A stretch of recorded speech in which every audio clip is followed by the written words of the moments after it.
Hi, I'm MJ. So this video is going to be a little different from a normal challenge video. Think of this video like a challenge video, plus a fan fiction, and then boom, there you go. You get this video.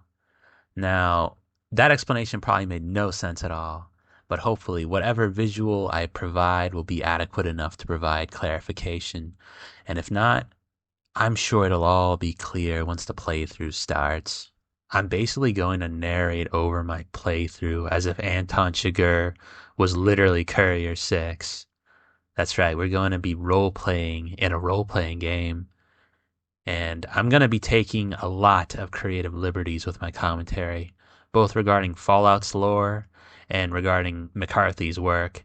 And I'm not just putting Mr. Chigurh into the Fallout world. No, no, no. This is like a package deal. You also get some of the other proclivities associated with McCarthy's work added on to the experience. Now, I was originally going to include my analysis of Anton's character in the video, but this video is already much longer than the runtime of the film it is based on.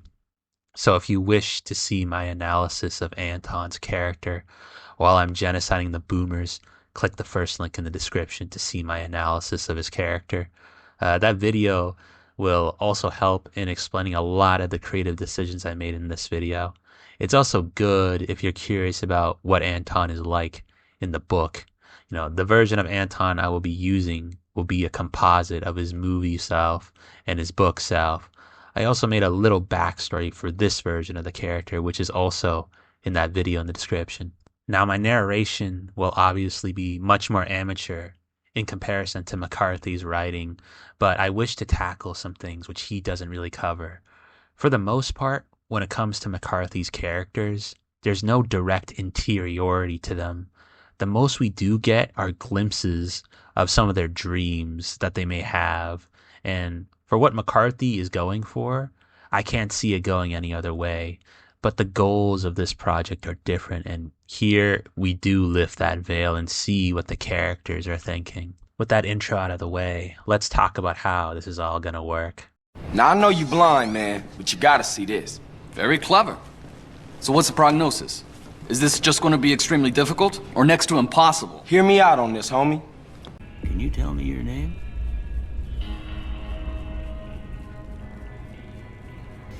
Chigurh.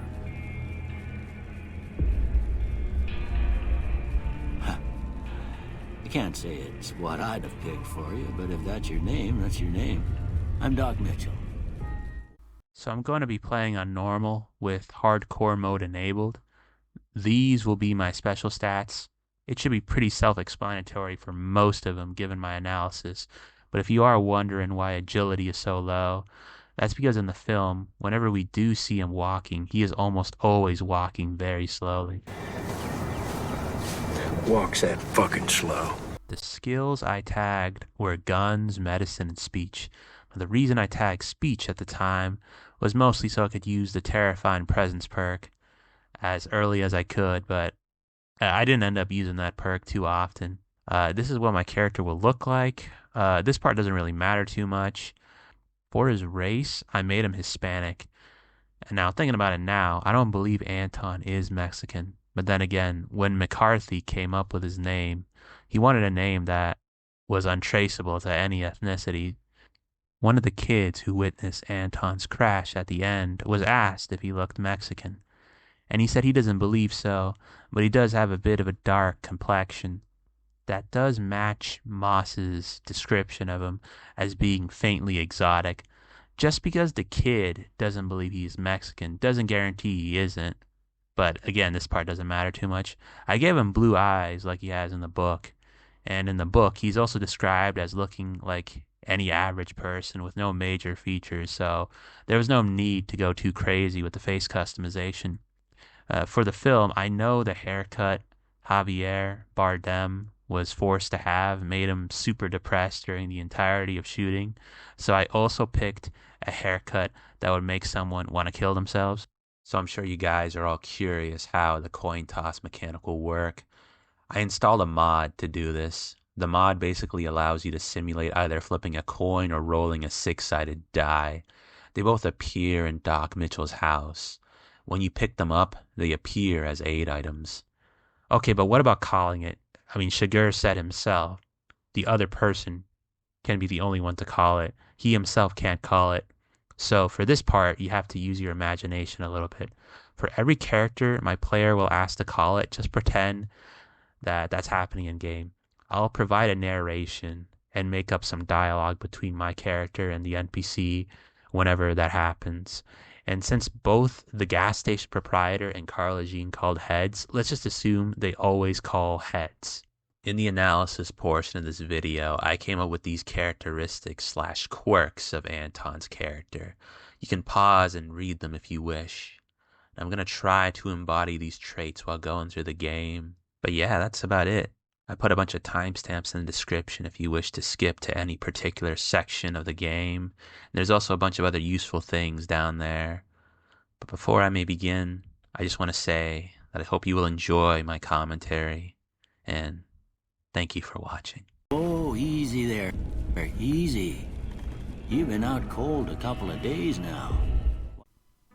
The courier woke to the sound of two voices. One was very warm and friendly, and the other was overwhelming. He couldn't even pinpoint where it was coming from. The voice felt like it was coming from everywhere, from within himself and from every single direction outside of himself. Each syllable spoken seemed to be shaking the world. He felt like Atlas, like the weight of those words was as heavy as the heavens themselves. His face was pale and covered in perspiration. Not only that, but he wouldn't stop shaking and was breathing heavily. He capriciously got out of bed, trying to escape whatever this presence may be, but he quickly fell back onto the bed. Doing so, he found the source of that first voice, an old man. The old man told him to take it easy, to relax for a bit, so he could get his bearings. He couldn't hear the second voice anymore, so he calmed down a little. The man asked him what his name was, and he replied, Anton Chigurh.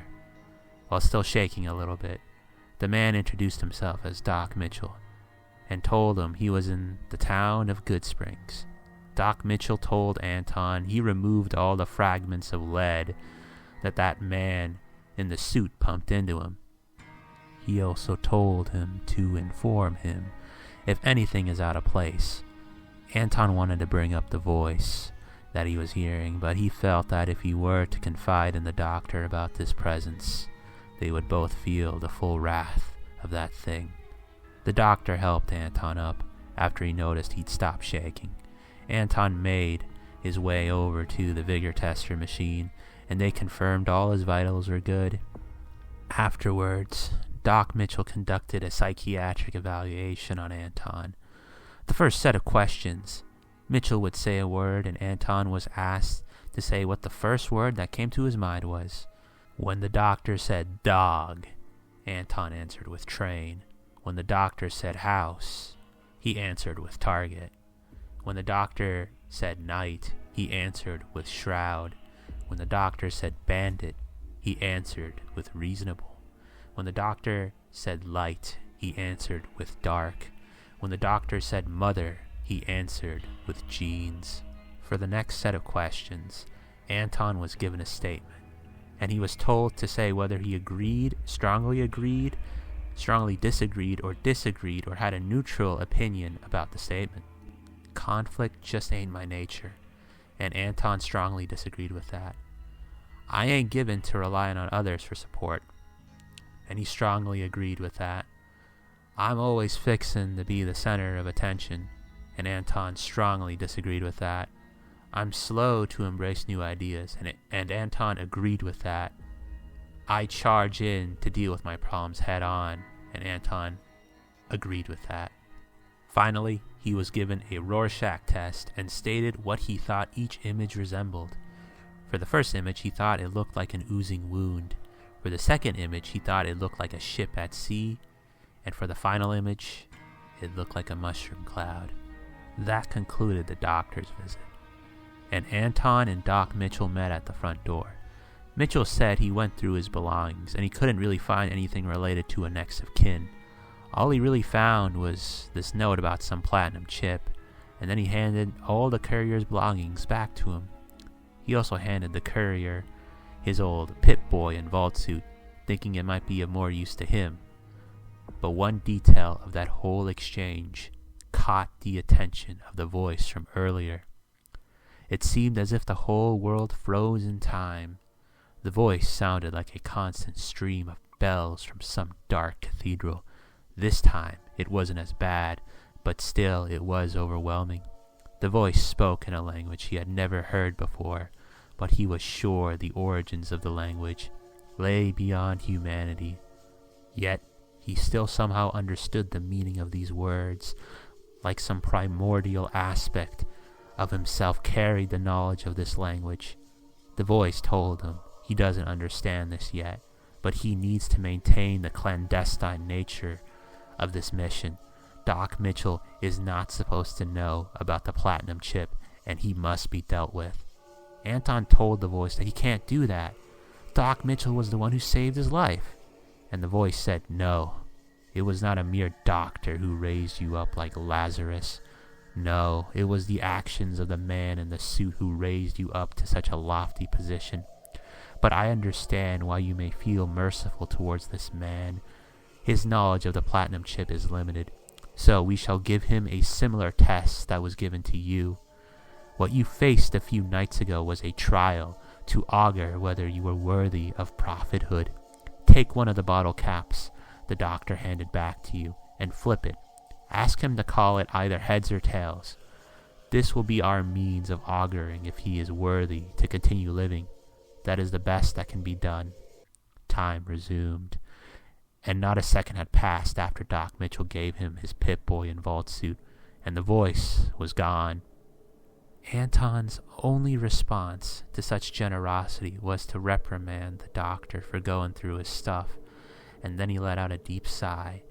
The doctor said he didn't have much of a choice, but he understands where he is coming from. He also suggested that Anton should talk to Sunny Smiles at the saloon. She'll be able to teach him how to fend for himself in the desert. The doctor was about to leave, but Anton stopped him. Then he took one bottle cap out of the bag that the doctor had handed back to him. He flipped it into the air, caught it, and slapped it on his wrist. "Call it," he said. The doctor was confused. In the blink of an eye, Anton's whole demeanor had changed. There was now something else in the blue lapis eyes, something which seemingly had no end. "Call it," he repeated. "What do you mean, call it?" said the doctor. "Just call it, heads or tails." "Why?" "We all love games of chance now, don't we? The Strip wouldn't be operating even after a nuclear holocaust if that weren't the case. You saved my life, so I wish to repay you with the chance to win everything." "You ain't making any sense, mister." "Call it," he repeated for the last time, in a more demanding tone. The doctor's face was beaded with many drops of sweat. He couldn't stand to look the courier in the eye anymore. He was afraid that whatever was in his eyes would consume him too. At this point, hoping that calling it would extricate himself from the presence of this thing, he called, "Heads." Anton lifted his hand from the bottle cap. "Congratulations, Doc," and he flipped the cap into Doc Mitchell's hands. For being just a bottle cap, it sure did feel heavy in Doc Mitchell's hands. "That's your lucky bottle cap. Just make sure you don't lose it." With that, Anton turned around and exited into the Mojave wasteland. He was greeted by the merciless sun in a billow of dust and ash, branded now with the 2 bullet holes on his forehead, serving as his mark of Cain, destined now to forever wander the wastes as an envoy for something he doesn't even understand. And like Cain, he saw a crow to his right, marking his way. The crow was pointing its bill towards some robot in wheels before it flew off. The robot introduced himself as Victor. He was the one who brought Anton's body to Doc Mitchell's. Anton asked him if he knew anything about the people who shot him, and he said he doesn't, but maybe some of the folks here in this town might. He also learned that Victor is a Robco unit. So Anton deduced that Mr. House must have sent Victor to make sure he was able to deliver the chip. He said goodbye to the cordial robot without saying thank you. After Victor rolled away, the booming voice came back, telling him he had been chosen to be his potential prophet. The voice asked if he was willing to make a covenant with the voice to do this. Anton agreed to this covenant. The voice was pleased, but then said how a prophet never lies, telling him that he agreed to deliver the platinum chip and must deliver it just like how he said he would. To do this, he must get stronger, not only to get the chip back, but in order to continue being his prophet. He must become the most invincible man in the world. He must spread the voice's gospel through his actions. And then the voice was gone, and all he could hear now were the winds of the desolate desert. He had a mission, and he knew what needed to be done. He'll ask around town to find out who jumped him the other night, and to find some way to get stronger. Anton headed over to the Prospector Saloon to meet with Sunny Smiles. As soon as he set foot into the establishment, a dog was growling and staring him down, almost like the beast could feel the malevolent energy surrounding our courier. Sunny Smiles told her dog to stand down. Anton then asks if she could teach him how to survive out here in the desert. She agrees to help, and they head outside. She hands him a varmint rifle, and he practices his shooting. The entire time, Anton never felt the dog's eyes leave him, like she was waiting for any excuse to sink her fangs into the prophet. Anton ain't green or anything. With those campaigns he participated in against those heathen savages in the West, but that was a long time ago, and he's now rusty. After the shooting, she asks if he would be willing to help her chase off some of the geckos from the water supply, and Anton agrees to accompany her. Anton easily dealt with the geckos squatting near the first water pump. For the second pump, he sees a swarm of geckos ganging up on some woman defending herself with only just a knife. He was about to start shooting at the geckos when the voice told him to not intervene. Anton agreed only to kill the geckos, not to save anyone's life. The voice told him to watch and see if she was worthy of surviving. And the woman was able to fend off those bloodthirsty pack of geckos successfully. The same cannot be said for the mutt. That lowly creature was one of the few to understand Anton's true nature, and fate conspired to silence anything that committed this cardinal sin. Sunny Smiles was not too happy at the loss of her dog, but she still paid the courier and offered to teach him how to make healing powder. He agreed, and she told him what he would need to make it. He returned to Sunny Smiles, and she showed him how to seemingly transmute the gathered ingredients into healing powder. This made Anton wonder, is it possible to transmute the cardinal fibers of the tapestry that is our universe? Or is there no way of changing something that is so fundamental? If it were to change, would that just collapse the whole thing? Is there really no escape from those accursed fibers? Anton returned to the Prospector's Saloon. Victor mentioned how some of the folks in this town might know more about the people who robbed him. Maybe the proprietor of that establishment had a run-in with those thieves. Inside, Anton noticed the proprietor and a man in an armored vest in a heated exchange, ending with the proprietor telling the man to leave, and with him obliging. Anton was able to speak with the proprietor, Trudy. He went straight to the point and asked if she knew anything about the people who attacked him. He was able to learn they were headed to Vegas, and they were headed south to get there. Then he inquired into what the argument from earlier was about. That man from earlier represents the powder gangers, and they are looking to get their hands on a traitor named Ringo, who the town is giving refuge to. Anton kept probing and learned Ringo is held up in a gas station down the road, and that these powder gangers are a gang of ex-convicts with a bunch of friends in the area. After he stepped outside, The same implacable voice came back and told him to help the convicts. What Ringo is doing is cowardly and dishonorable, leeching off this town like some parasite. If he were a real man, he would have killed Cobb by now, or just left the town. The voice told him that this act of injustice cannot keep going on. He must deal with Ringo. The voice also mentioned how the convicts provide more opportunities to spread the gospel and a straighter path to power than the townsfolks do. Anton met with Cobb, and they discussed taking over the town, with Anton telling him he would kill Ringo. He entered Ringo's den, and Ringo was holding him at gunpoint. If Ringo had understood what exactly was standing in front of him, he wouldn't have hesitated to pull the trigger. But thankfully, the universe was working in Anton's favor and continued to veil his true nature. Anton was able to defuse the situation and got the parasite to let his guard down, and in one decisive blow, blew a portion of his brains out on the walls, marking his first kill since those campaigns from almost a lifetime ago. It felt good, but far from an ideal kill.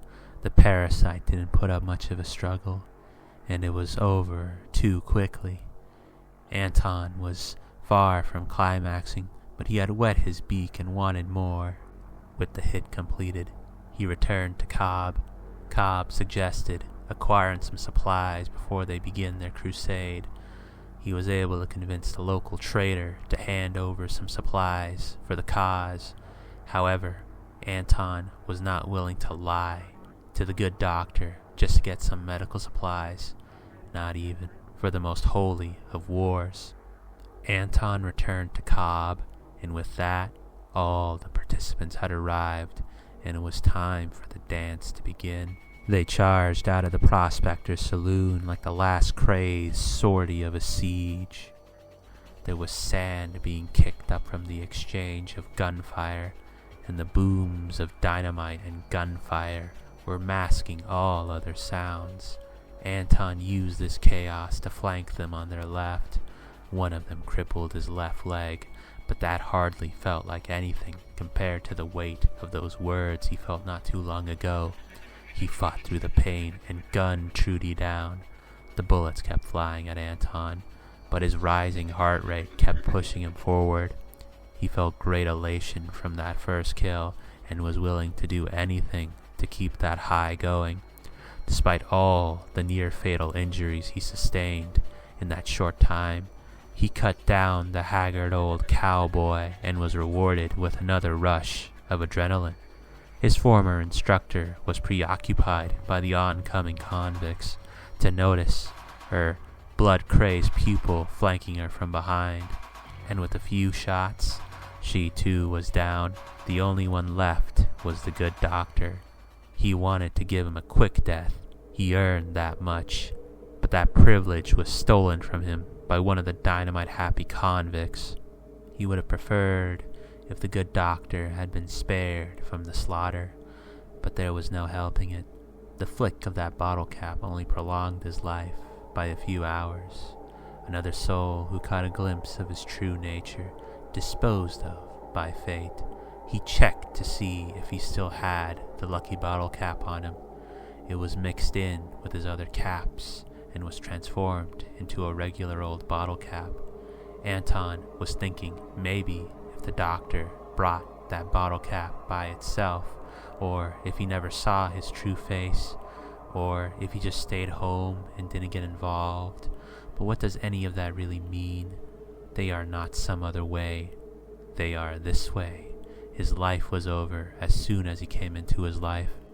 With the dance concluded, Anton was baptized in the desert oasis town of Goodsprings with the blood of its former denizens, reborn from that blood as the true and living prophet of destruction. His missionary work will take him across a long road to many towns and peoples, with him serving as a sign to the people of who sits on the throne. The fate of this desert oasis serves as a microcosm for this long road ahead. There will be no more rape at this prison. Anton's next stop before heading further south to track the trail of the thieves was the Powder Gangers' headquarters at the NCR Correctional Facility. On his way to the prison, Anton heard the sound of gunfire off in the distance, something which he was so accustomed to hearing, like he was hearing the rhythm of this universe, a rhythm without even an atom of harmony. Anton made it to the conquered prison, and thanks to his gallantry in Goodsprings, they let him in. He offered his services as a mercenary to the braggadocious new warden, Eddie. The warden tasked him with eliminating a rogue convict, Chavez, who had formed his own crew.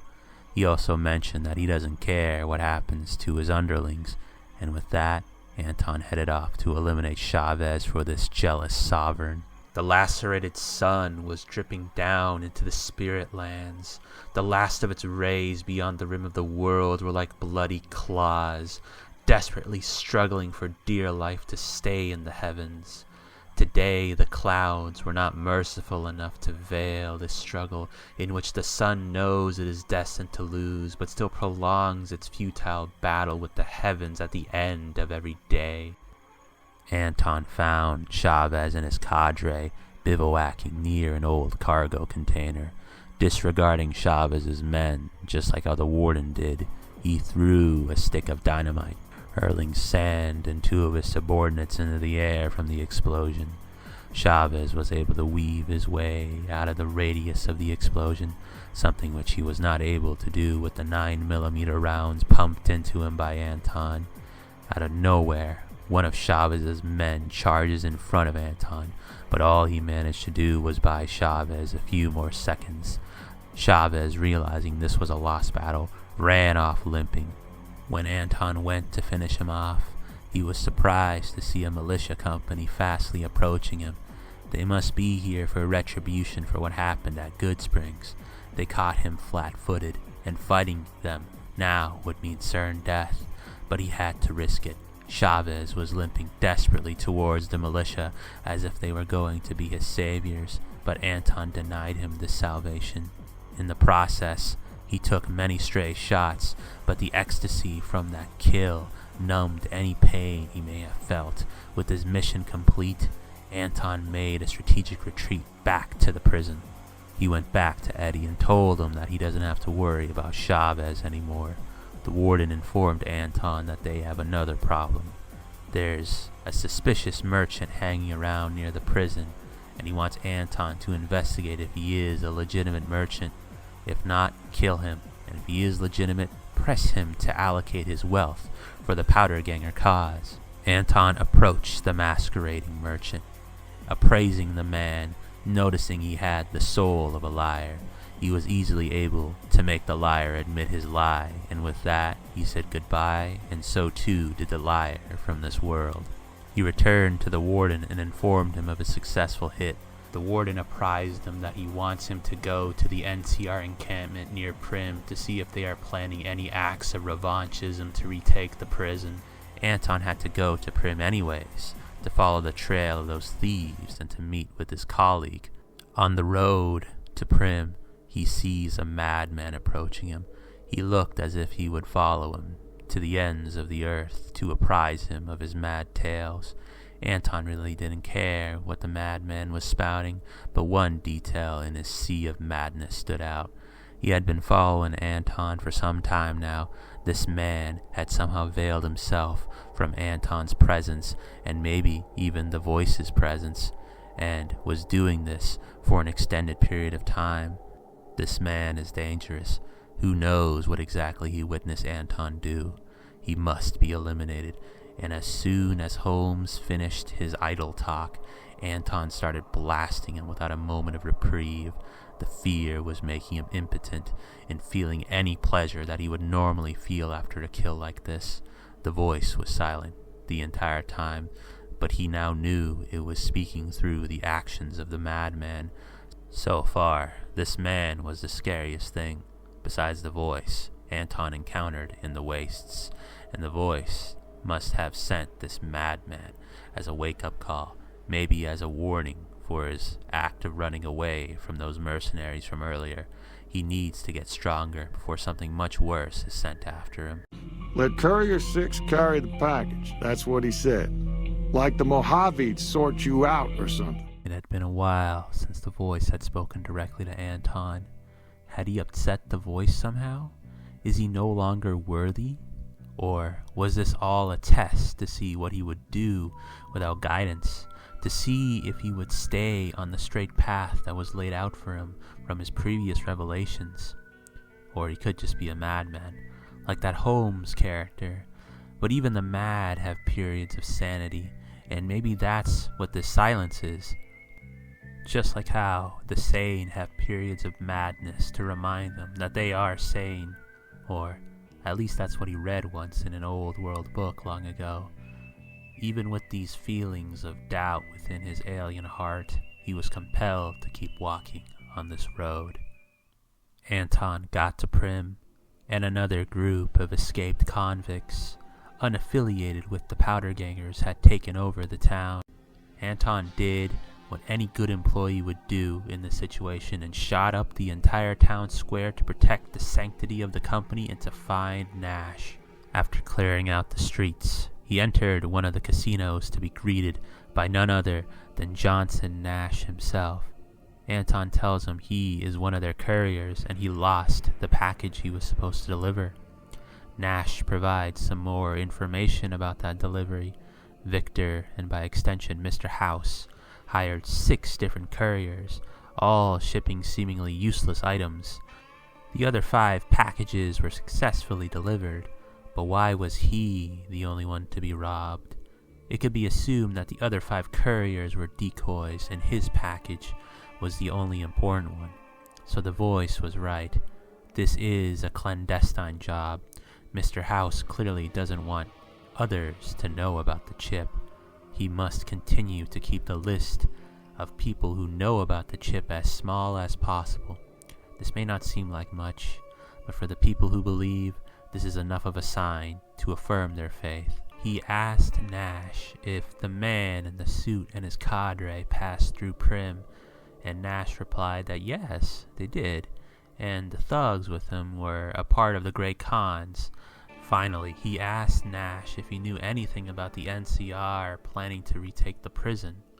He had to assert himself a bit for Nash to divulge the information, but Nash heard from an NCR deserter that they are planning an operation to retake the prison. After Anton stepped outside, he was greeted by the ubiquitous voice after what felt like a millennium of darkness. The voice brought good tidings and reassured him that no, he was not a madman, and he was doing well.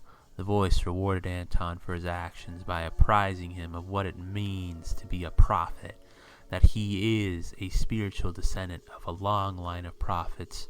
Most recently, they were sent to Vault 13, the Villa, Vault City, Arroyo, and Vault 101, with all of them having the same mission of maintaining and growing the fire, the actual eternal flame, a flame that will one day burn with such intensity that it will consume the entire world and destroy any sparks of madness within that flame. The voice concluded his revelation by ordering him to execute the remaining convicts and to bring law back to Primm, to prove to the Mojave Express that he was a reliable employee, even under difficult situations like this. Anton entered the Bison Steve Hotel, and, like an executioner, he sent all the convicts on the first floor to death row. Covered now in a mixture of blood from the convicts and of his own, the deputy was afraid that the angel of death was standing right before him, but was relieved to hear that the only thing he wanted was to know where the man in the suit went instead of his own soul. Anton agreed to free him in exchange for the information, and then Anton met the deputy outside the hotel. Beagle told him that he overheard the men talking about traveling through Nipton to Novac to meet one of their contacts. Before he may follow the trail, he must exterminate the rest of the convicts in the town and restore law and order. So he re-entered the hotel and executed the remaining sons of Cain who foolishly believed that they may spill blood in this city of Providence. All that was left to do was to find a new sheriff. Anton was quite fond of the cowboy, Primm Slim. He was cold and inhuman just like himself, but he lacked the appropriate skills to reprogram this golem to be the guardian of this blessed city. He remembered when he was at the prison that there was a former sheriff staying there, Myers. So Anton returned to the prison to both get a new sheriff, but also to inform Eddie of the NCR's intent for revanchism.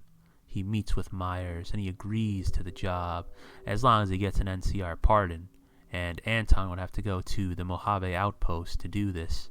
Anton then meets with the warden and he informs him of the planned counterattack, and at that very moment, the prison gets stormed by the NCR.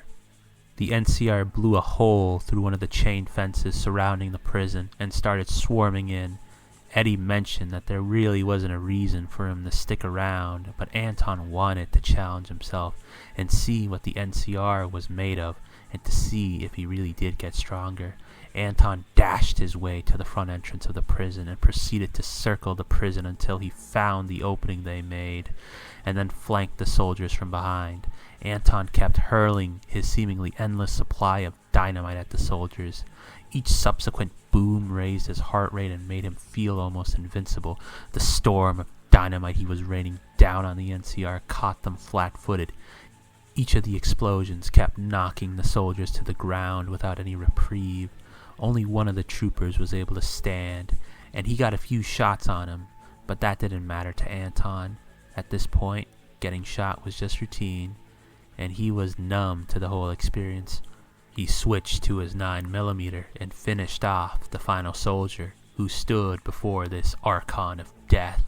He stood looking over all the corpses in exaltation of his handiwork, then rewarded himself with the spoils of this battle. It's this slimy, scaled thing. Like a lake lurk, except no legs. Well, most times. They're like birds, except they stay underwater. On his way to the outpost, Anton was pondering about a proverb he heard once, in which God speaks through all things, like through the stones and trees and the bones of things. Then what was he saying when the world was flooded by the great atomic fires? Didn't the Lord promise there shall never be another deluge? Did humanity really fall to such levels of depravity that the Lord himself broke his own word? The voice was listening to these thoughts and was soon going to answer some of these questions. After arriving at the outpost, Anton was able to bribe one of the majors into pardoning Myers. Anton could always use some extra caps to fund his holy war, so he also talks with one of the rangers about doing some pest control. The road north from here is currently overrun by a bunch of giant ants, leaving a bunch of caravans stuck here at the outpost, waiting for the road to clear. Anton deals with the pest problem and returns to the ranger and is rewarded with some caps and gear. Bars are always a great place to hear rumors and to get potential jobs, so Anton went to the bar in the back of the outpost. Cass was drowning her sorrows away with a glass of whiskey when a very strange man entered the bar. He was appraising the NCR propaganda posters littered around the bar before he went to go ask the barkeep something, but due to her level of hostility towards him, he decided to leave her alone.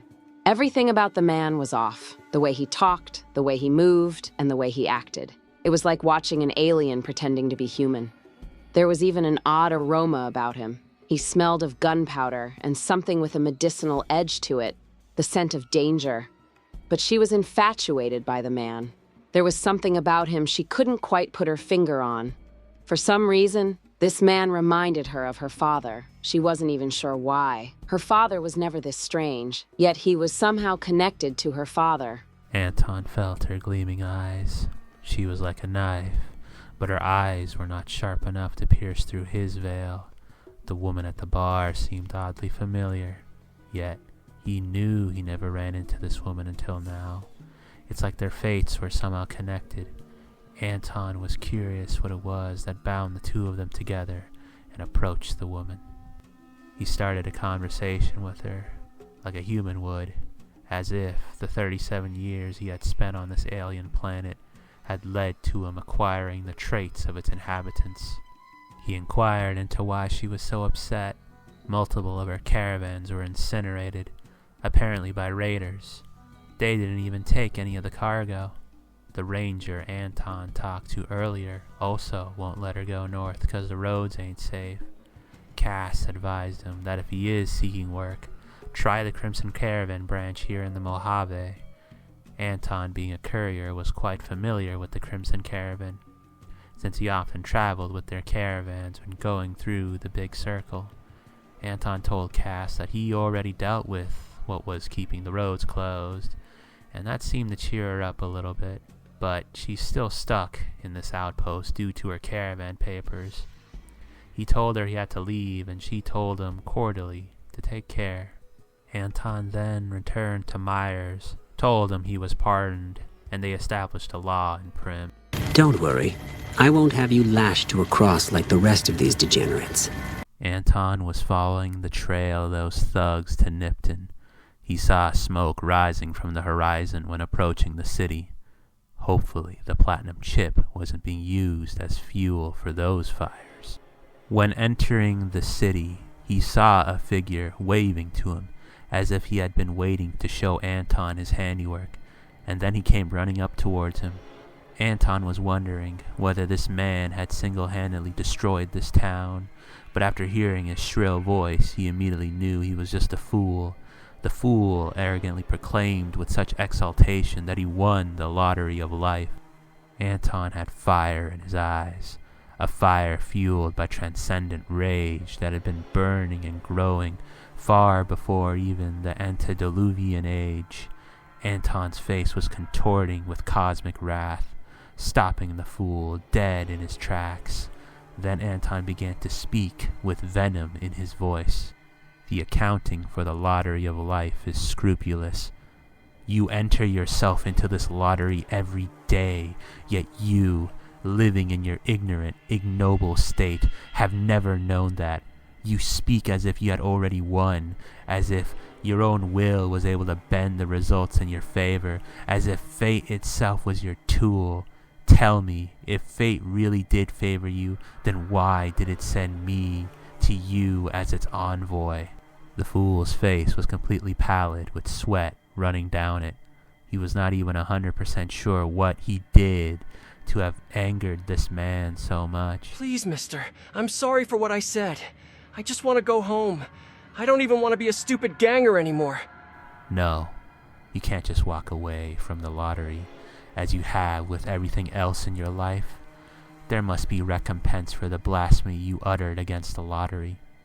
Anton then took a bottle cap out from his pocket and used his tried and true method of divination.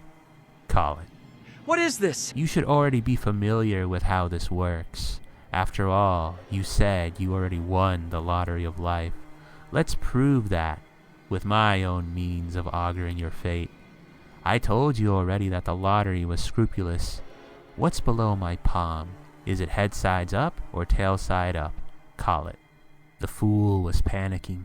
He was thinking about trying to run away, but no, there's no running away from that thing. Now there were streams of tears mixing with the perspiration on his face. Without thinking, the fool closed his eyes and blurted out, Heads.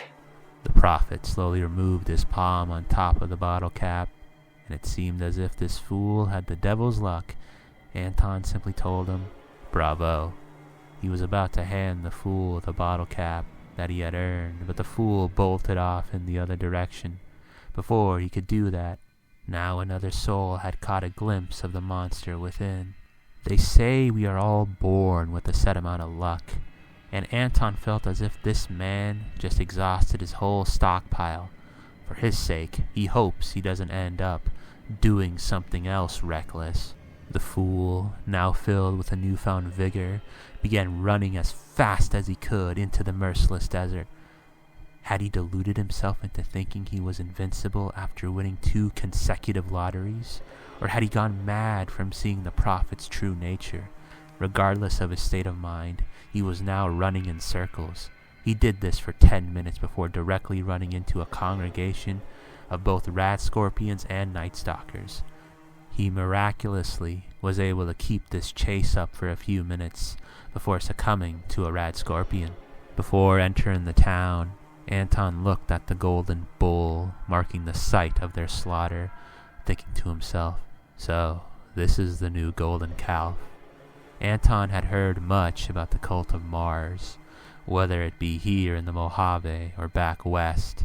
He felt Kaiser was sort of like the Thomas Sutpen to his Quentin Compson. They were both people who miraculously formed their slave empires. A little more literal for Kaiser. And like Quentin, he was fascinated by his counterpart, whom he had never met, whom he had heard only stories about, with some of these stories saying he is the devil himself, and others saying he is not perfect, but he's alright. For Quentin, Thomas Sutpen was long dead before his time, but for Anton, Kaiser may possibly meet him one day. The fires of Nipton were beckoning Anton to keep moving forward. There was a miasmic aroma in the air that would have prevented anyone else from continuing forward.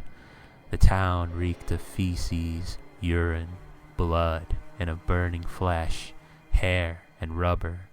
There were skulls and heads impaled on pikes adorning the streets.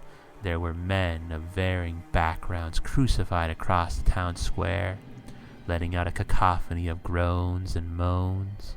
Anton was still itching to kill someone after the lottery winner escaped his grasp, and seeing, smelling, and feeling these sights further fueled these desires. Anton never visited Nipton before, but a combination of what he heard before about this place and the atmosphere it was giving off gave him a good idea of what it was like. It can be summarized in this passage from an old world book he read long ago.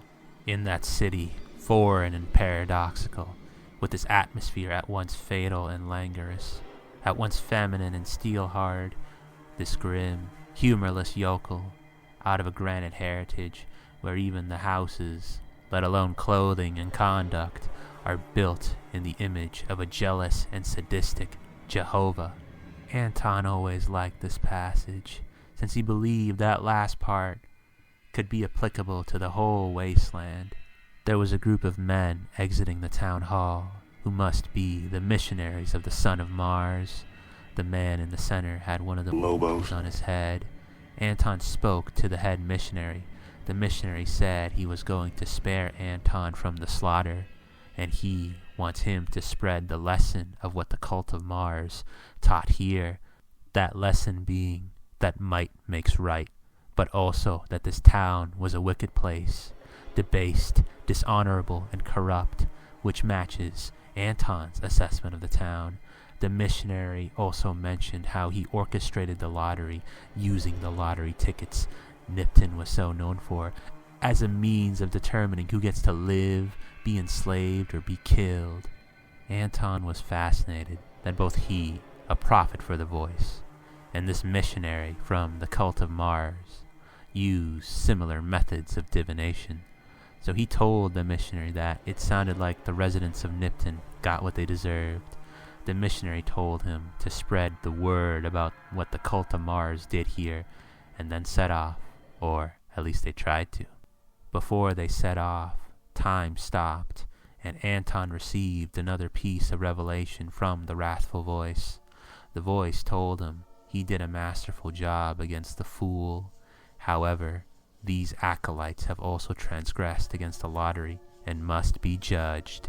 I trust you have enough knowledge at this point to know what this transgression is. Anton replied that he doesn't believe this lot could consent to his auguring. It would be better for him to just kill them all. Then the voice told him, no, everyone deserves the chance to save oneself. The voice told Anton to not worry about their consent. The voice will assist him up until the result of the judgment. The voice faded away. Time resumed, and Anton could smell the ashes once more. Wait, before you may go, you lot seem to be forgetting something very important. Oh, and what might that be? Hounds sensed the sudden surge of malevolence in the air and were barking like crazy and had to be restrained. None of you entered the lottery. The lottery is not simply something you may walk away from. We must all enter it. What madness are you speaking of?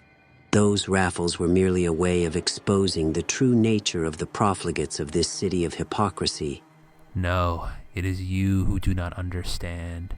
You speak of moral decay, yet your dishonorable cowardice acts of subterfuge would make even the devil himself shiver. You are merely a missionary who points to a mirage. You are foolish enough to believe that all this qualifies you to be the suzerain of the lottery. You speak of how might makes right, yet you lot, who are staring me down at this very moment, with the numbers on your side, dare not to shoot me, even after all the blasphemizing I have done against your silly cult of Mars. The flames that were enveloping Nipton were undulating to the rhythm of Anton's words during his sermon.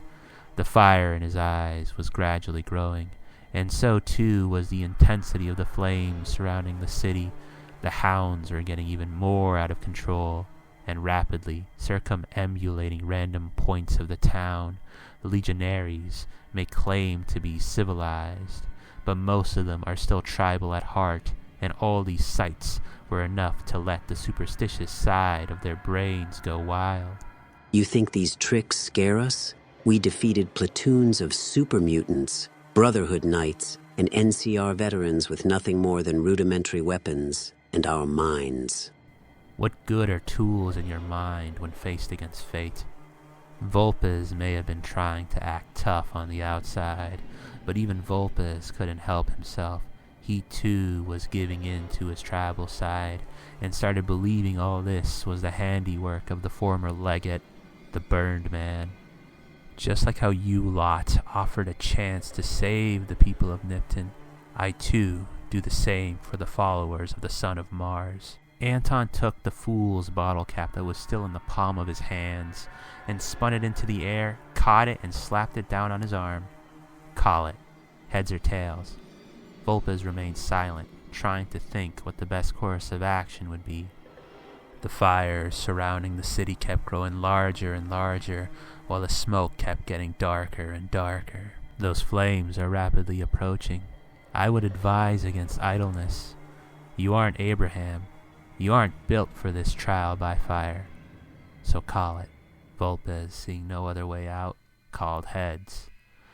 As soon as he called it, the flames subsided, and it appeared as if the town had never been completely surrounded by a mountain of fire. Was that all a moment of mass psychosis? Had the fumes of the city gone to their heads? They began to walk away, forgetting about Anton, assuming that he, too, was just an illusion, but unfortunately for our Frumentari and his cadre, it landed tails. As soon as the judgment had been made, Anton did not even wait a second to fulfill his desires, and hurled multiple sticks of dynamite at the missionaries, killing a couple of the missionaries, including the head missionary. Then he pumped several 5.56 rounds into the first acolyte in his sights. Anton then began backing up while two of the hounds were charging towards him. The bites of the hounds and the storm of gunfire he was taking crippled several parts of his body, but that was not enough to extinguish the flame within him. With the mutts taken care of, all that remained were the final two acolytes. Even though he could no longer hold his rifle straight, he gunned down the final two followers of the Son of Mars. Afterwards, it sounded like the flames surrounding Nipton were giving him a standing ovation for his performance. Then he was met again by the directionless voice. Congratulations, you have passed your trial by fire, but I must clarify to you that the cult of Mars is not all filled with transgressors like the Doghead. He was merely the exception. The cult of Mars is not completely misguided. They believe that the god of war, Mars, brought the great deluge of fire as a means of cleansing the earth.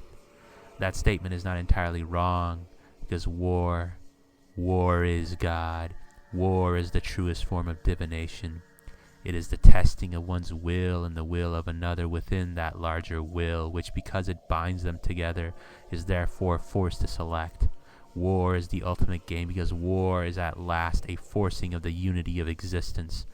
Every man is tabernacled and every other by war, which is the purest manifestation of the speech of the one who sits on the throne. And those words are eternal and unchanging, as are its speaker, for war never changes. Now go, my prophet, before the trail gets cold. Ghosts. Commie ghosts who don't know they're dead. Hoping to steal our rockets so they can fly up and paint the moon pink and draw a Lenin face on it. Approaching Novac, Anton was relieved to see this town was not also turned into an inferno. There was a malevolent atmosphere to this town, and some of the sights from this town will continue to haunt Anton to this day. He checked himself into the town's motel and spoke with the proprietor. He asked her if the man in the suit and his thugs came through here. She said they did, and the thugs seemed to know the daytime sniper who safeguarded this town, and he could find the sniper in the mouth of the dinosaur-shaped building. There was something about this woman that did not feel genuine, as if she were wearing a mask of cordiality to hide something sinister. But even so, he doubted she would be enough to give this town the atmosphere of malevolence he felt when he entered it. He found the sniper in his nest. Anton asked Manny if he knew anything about the man in the suit. Manny reveals that he does know him, and that he knows of the chip's existence. He is willing to divulge more information about the man if Anton does a favor first. The town of Novac has been having a bit of a feral ghoul problem. They're all coming from the headquarters of the aerospace company, Repcon. Manny doesn't care how Anton deals with the problem. He just wants the ghouls dealt with. And in exchange for that, he'll tell Anton what he knows about the man in the suit and his cadre. Anton agrees to this and heads off to the Repcon HQ. Anton entered the Repcon facility. Before he could begin his work, a hoarse voice could be heard from the intercom, instructing the prophet to go to the east side of the building. The gruff voice made it sound like it was paramount. There was a strong effluvium of burned and rotted flesh in the air, reminding him of what was actually paramount. Anton went room by room and diligently eliminated every single ghoul he could find. After that was done, he then went to where the gravelly voice told him to go. The door felt pretentious. There was an aura seeping from below the door that was piercing his alien heart. The aura alone was enough to make him feel sick, like almost his whole being was trying to reject this aura. If he had it his way, he would have gone back to Manny and told him the ghouls have all been dealt with, but the voice told him to keep going forward. The voice was saying that it detected multiple shards of madness beyond the door, and that whatever is beyond that door is more important than even the platinum chip. The voice told Anton not to worry. It would help lessen the burden for him. He reluctantly entered the room to be greeted by the source of the rough voice. The man told him to meet with the Great One upstairs. Every step he took up the stairs was agonizing. It felt like his heart kept banging against something, trying desperately to break out of whatever it was that it was shelled in. He saw a bioluminescent figure walking towards him. Now it felt like his whole body was on fire. The fires of Nipton were nothing compared to this. It wasn't the radiation emanating off of him that was doing this. It's his otherworldly aura. It was like Anton's soul was in a state of incredulity, being unable to accept the existence of the thing standing before him. The voice gave him enough strength to talk with the so-called Great One, Jason Bright. Jason said that the true home of him and his followers is someplace called the Far Beyond. Jason then asked if he was here to help him with his journey. Anton then asked him what the Far Beyond is, with Jason apprising him that it is a place that he's seen in his visions, a place of light and healing. When asked about what the Great Journey is, Jason says they wish to escape the corrupt nature of the wasteland, and he said the Creator has promised his followers and himself a new land, a paradise in the far beyond. Anton also asks who Jason is, and he responds by saying that he too is a prophet.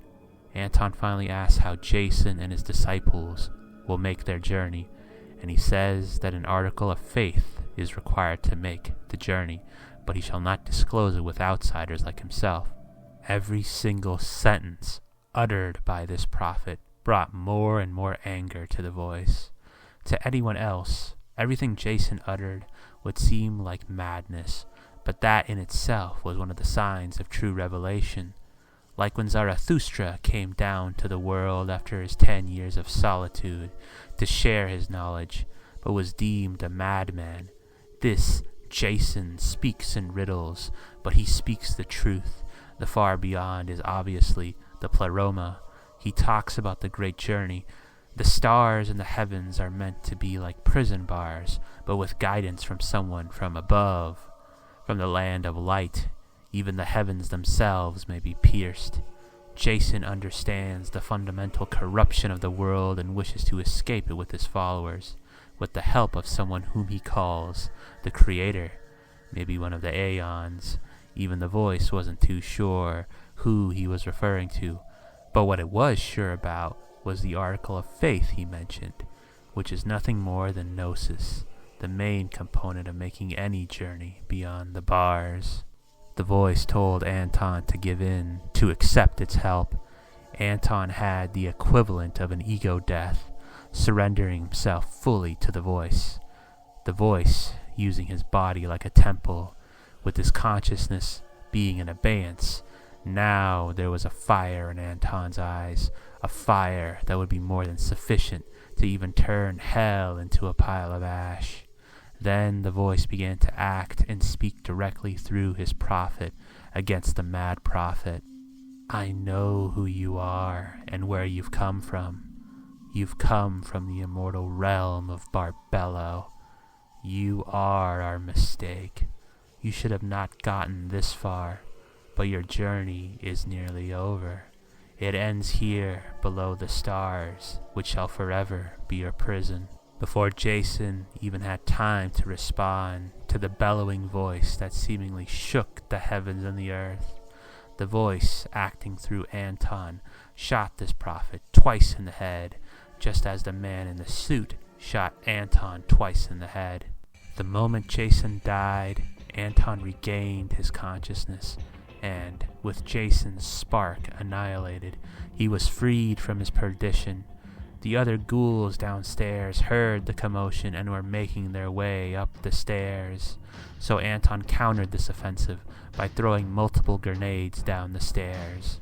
Then he blew the head off of one of the ghouls standing near a closet at the end of the room, before using said closet as his place of refuge. He then began to hurl even more grenades in the direction of the stairs.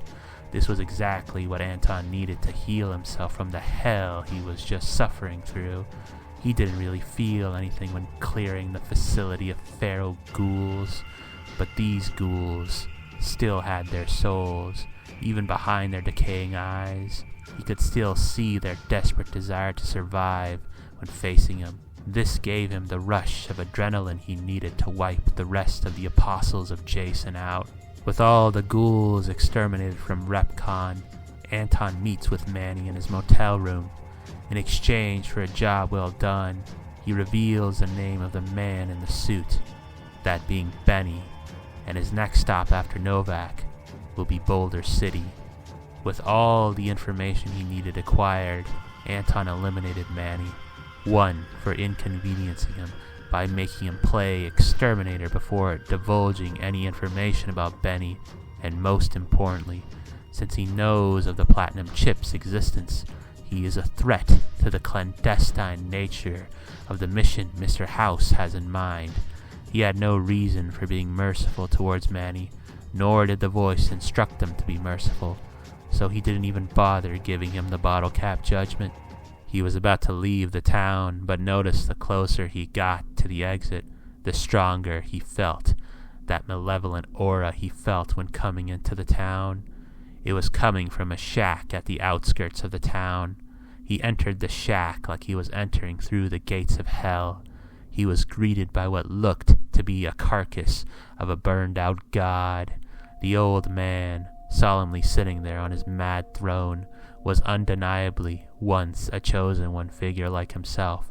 But something happened. The old man was living like a hoarder and had the most peculiar of decorations adorning his shack. As Anton went to approach the old man asked how he got past the guards. Anton didn't see any guards, but it was possible that the voice may have assigned archons to safeguard his former prophet. The old man, like himself, had his own mark of Cain on his face, something that looked to be the result of a rat scorpion piercing his cranium. After Anton approached the old man asked who sent him. The old man seems to suspect he too may have been sent by the voice, but he wasn't too sure. The old man also says he isn't going to talk, and that they tried to make him talk before. Anton wasn't too sure who they were, but it appears that this old man held the keys to esoteric knowledge. Knowledge like that could mean the difference between life and death. So Anton looked the old man in the eyes. His eyes, which looked like a passageway that once led to something which was once boundless, and threatened the old man to divulge what he knows.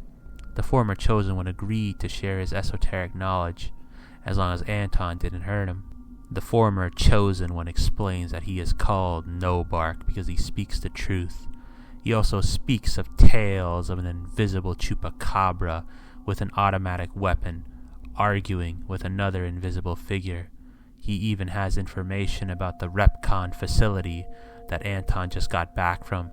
The talk about ghouls inhabiting that facility is sensationalist hooey, and in reality, he believes the real inhabitants are commie ghosts who plan to steal the rockets in the facility so they may paint the moon pink and draw Lenin's face on it. Anton had heard enough. There is indeed some truth in the words of the former chosen one, but it was mostly madness.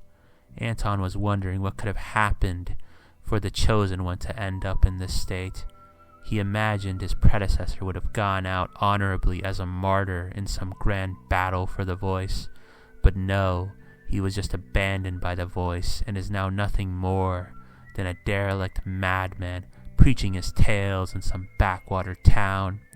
How did a man who brought the wasteland to his knees even become this mad? Did No-Bark transgress against the voice, or become a failed prophet and was cursed with this madness? Or is this madness a side effect of the long-term contact with the voice?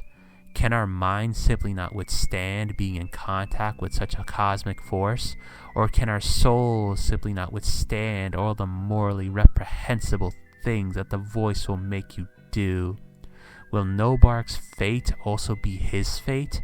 These were all questions flowing through Anton's mind right now, with the voice being ever so silent, not answering a single one of these questions. Is this another one of the voice's tests to see what he will do in the face of something so demoralizing? Anton left the former chosen one in the outer darkness and set off towards Boulder City, with Anton thinking to himself, why couldn't the doghead have burned down this town too? They asked me how well I understood theoretical physics. I said I had a theoretical degree in physics. They said, welcome aboard.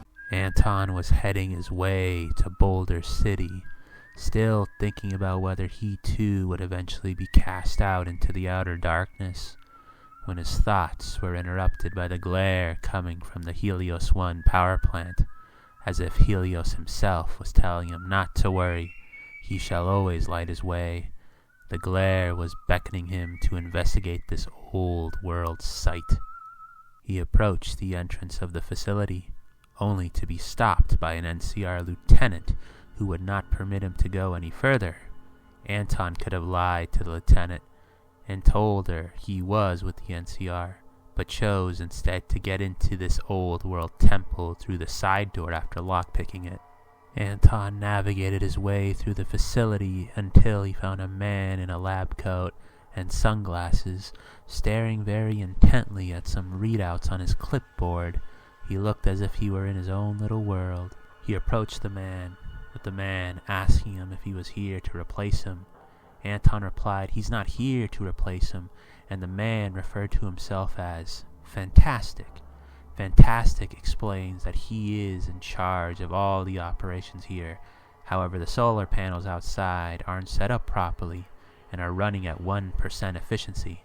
The only way to rectify this mistake would be using the 2 terminals outside and the mainframe in the control tower, which, unfortunately, is guarded by a pre-war security system that the NCR set off when they commandeered this facility. Anton agrees to bring the facility to full efficiency and send the power to the Strip and McCarran. Anton stepped outside with Helios' solar chariot still in the heavens. He was basking in the glory of this old world site, truly a modern colossus of roads. Given the warnings of that other scientist, this place was certainly much more dangerous than the other wonders of the old world. He reset the 2 terminals outside and then entered the tower. He fought his way through the cold remains of the old world before eventually arriving at the mainframe, which controlled the panels outside. The mainframe was unresponsive and needed more power to function. There was a generator hooked up to the terminal, but the cable connecting the generator to the mainframe was damaged, which he repaired. Then he used the mainframe to send the power to McCarran in Vegas, like he agreed he would. All he needs to do now is head to the observation deck to initiate the process. When he got outside, it appeared that the solar chariot was currently in the underworld. He would have to wait till the sun god is in the heavens before the facility can harness his power. While waiting in the darkness, his thoughts returned to his eventual fate of descending into the outer darkness, with still no more revelations coming since he killed that prophet from the land of light. His thoughts eventually went to another sun god, Shamash, and from Shamash to his follower Gilgamesh. Gilgamesh, too, had to descend into the darkness of the underworld, went on his quest to find the secret to immortality. Gilgamesh kept moving forward, even in that darkness, and even beat the sun itself before it trapped him in the underworld forever. At the end of his journey, he learned to accept his mortality, and he supposes he has to learn to accept his eventual madness and abandonment. Even for someone like him, losing oneself is still scary, but maybe that's a fair price to pay to be truly alive right now. Every battle he's partaken in against his fellow man since the first revelation has been intoxicating. It almost felt like he could feel the eternal flame itself during the course of each battle, with it growing from each spark he extinguished. His flame was like no other flame, yet the combustions within that fire felt incomplete. There's just so much left out there to burn. Exterminating all the sparks by himself would be an impossible goal, but maybe if he grows that fire just large enough, even after he gets forsaken, he may still, from time to time, feel some of the embers from the fire he worked so hard to cultivate. When the chariot was in the right place in the heavens, he pulled the lever to reorient the panels and was greeted by a flash and a humming noise, like he was hearing the heartbeat of Helios himself. The job was done, and he was heading towards the door when suddenly, out of nowhere, Victor appeared, which was quite impressive. That means he somehow rolled his way through the entire base, undetected by the NCR. However, it was also very creepy. If Victor was not affiliated with Mr. House, he would have shot the robot right there and then. So he told Victor he doesn't like being followed around, with Victor saying he can't help it. They were both destined to walk across this road. He returned to Fantastic and informed him that he got the job done, with Fantastic saying he'll tell the NCR about his role in helping restore the old world plant. What the fuck are you doing? My brother died at the Battle of Hoover Dam. You're desecrating a war memorial. Some people say that Anton doesn't have a sense of humor. To them, he would say, they have a shallow understanding of who he is. He was at the outskirts of Boulder City when he saw a man paying tribute to the memorial of all the souls that died here when the NCR pushed the cult of Mars back. He then shot one 9mm round into that memorial. He mostly just wanted to see if he could make the shot, but also to see what the man would do. Suddenly, it seemed as if the man was possessed by something, by an insatiable desire to confront the man who shot his precious idol. Anton began to back up, but he noticed the man's eyes were wild. He was going to chase him through the divide and into the depths of the glow if he had to. Honestly, in another life, he could see himself continuing on with the rest of his holy war, with this man forever chasing him across the wasteland. But he believed this man proved himself, so he slowed down and let the man say what was on his mind. The man was livid and brought up how his brother died here, and he accused Anton of desecrating a war memorial. Anton respected the passion within this man, so he apologized to the soldier, and he seemed to accept his apology. Right outside the dilapidated remains of Boulder City, there was an NCR lieutenant who was barring his entry into the ruins, saying the city is in a state of lockdown. The Great Khans have taken multiple NCR hostages, and Anton offers to get the hostages out. Thus, he is allowed to enter into the ruins. When the courier entered the hideout, Jessup was shaken at the sight of this ghost from his past standing before him. His leer was vicious. There was a fire in his eyes, a fire that transported him back to Bitter Springs. Unlike Chance, he was able to move on from that terrible massacre. But those wrathful eyes held a fire fueled by something on a scale much larger than even Bitter Springs. Had fate resurrected this man as recompense for their crimes? Not only against this courier, but for their greed which resulted in the death of their brother, Chance. Being cooped up here for so long gave him plenty of time to think. The death of Chance after Benny talked about putting him down could not be a coincidence. Yet they continued to work with that rat even after he killed one of their own. Were they that much blinded by greed that they couldn't figure out such a basic detail with their sober brains? He doubted he could get out of this with his life. The man standing before him was the spirit of Bitter Springs made into flesh, but he had to try to talk him down. If it were just him, he would accept his death with open arms after what his actions resulted in. But he is responsible for more lives than just his own, so he talked to the ghost, hoping to de-escalate the situation. The ghost asked him where the platinum chip was. The fire in his eyes seemed to simmer down a bit, but his stare was still so penetrating, appraising every little thing he was doing. He hesitantly replied that he doesn't have it, that Benny double-crossed them and took off with the chip. The ghost kept probing for more information out of him. None of the details from his responses escaped his ears. He told the ghost that Benny is one of the chairmen for the Tops Casino in Vegas. He also said that he doesn't really understand the significance of the platinum chip. Finally, he told the ghost the reason for Benny double-crossing them was probably because he didn't want to pay them their cut. Finally, he told the ghost the reason for Benny double-crossing them was probably because he didn't want to pay them their cut. Then the Revenant just said farewell. Did they really just look death in the eyes, and death just walked away? Then, in a flash, he got shot in the head and heard a bang. He knew what was coming next. Before the second .308 round blew his head off, his final words were, "I'm sorry, Chan." Anton then blew the head off of the other tribal in the room and then rushed outside. He blew the heads off of the two other tribals to his left and waited for the remaining two tribals to approach him. They approached him with a storm of gunfire from their SMGs. But he wasn't going to let this storm stop him. The fire must keep growing. With a couple well-placed shots through that storm, he weakened one of them and killed the other one. The one he weakened was running off, desperately trying to survive. However, he didn't get that far, now that his legs were blown off. Anton then freed all the hostages as he said he would. With the information he needed acquired and with the hostages freed, he stepped outside the ruins. He was greeted by the incensed voice. At first, he was ecstatic. Finally, after such a long period of silence, he could hear the voice again. Maybe he would answer some of his questions, or maybe bring some more good tidings. His bliss quickly turned to despair.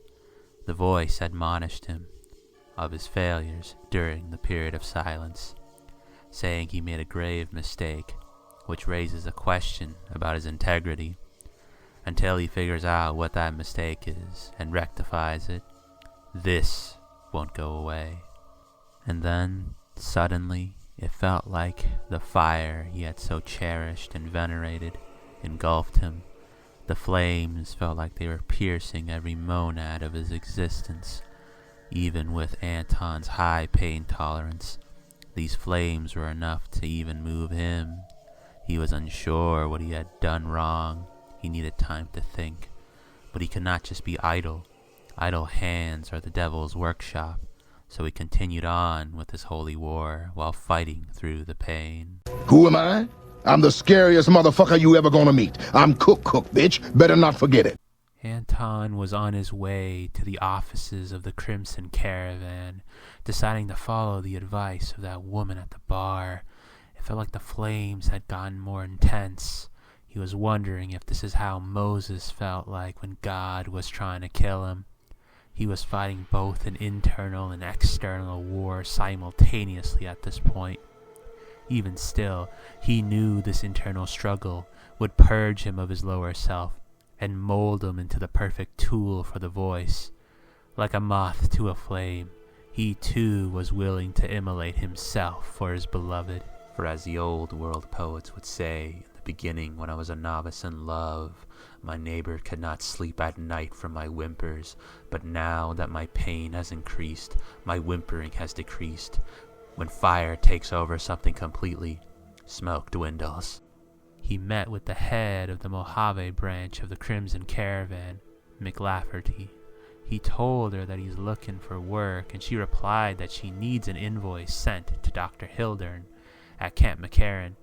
At McCarran, before he headed to Hildern, he sees what other work is available here.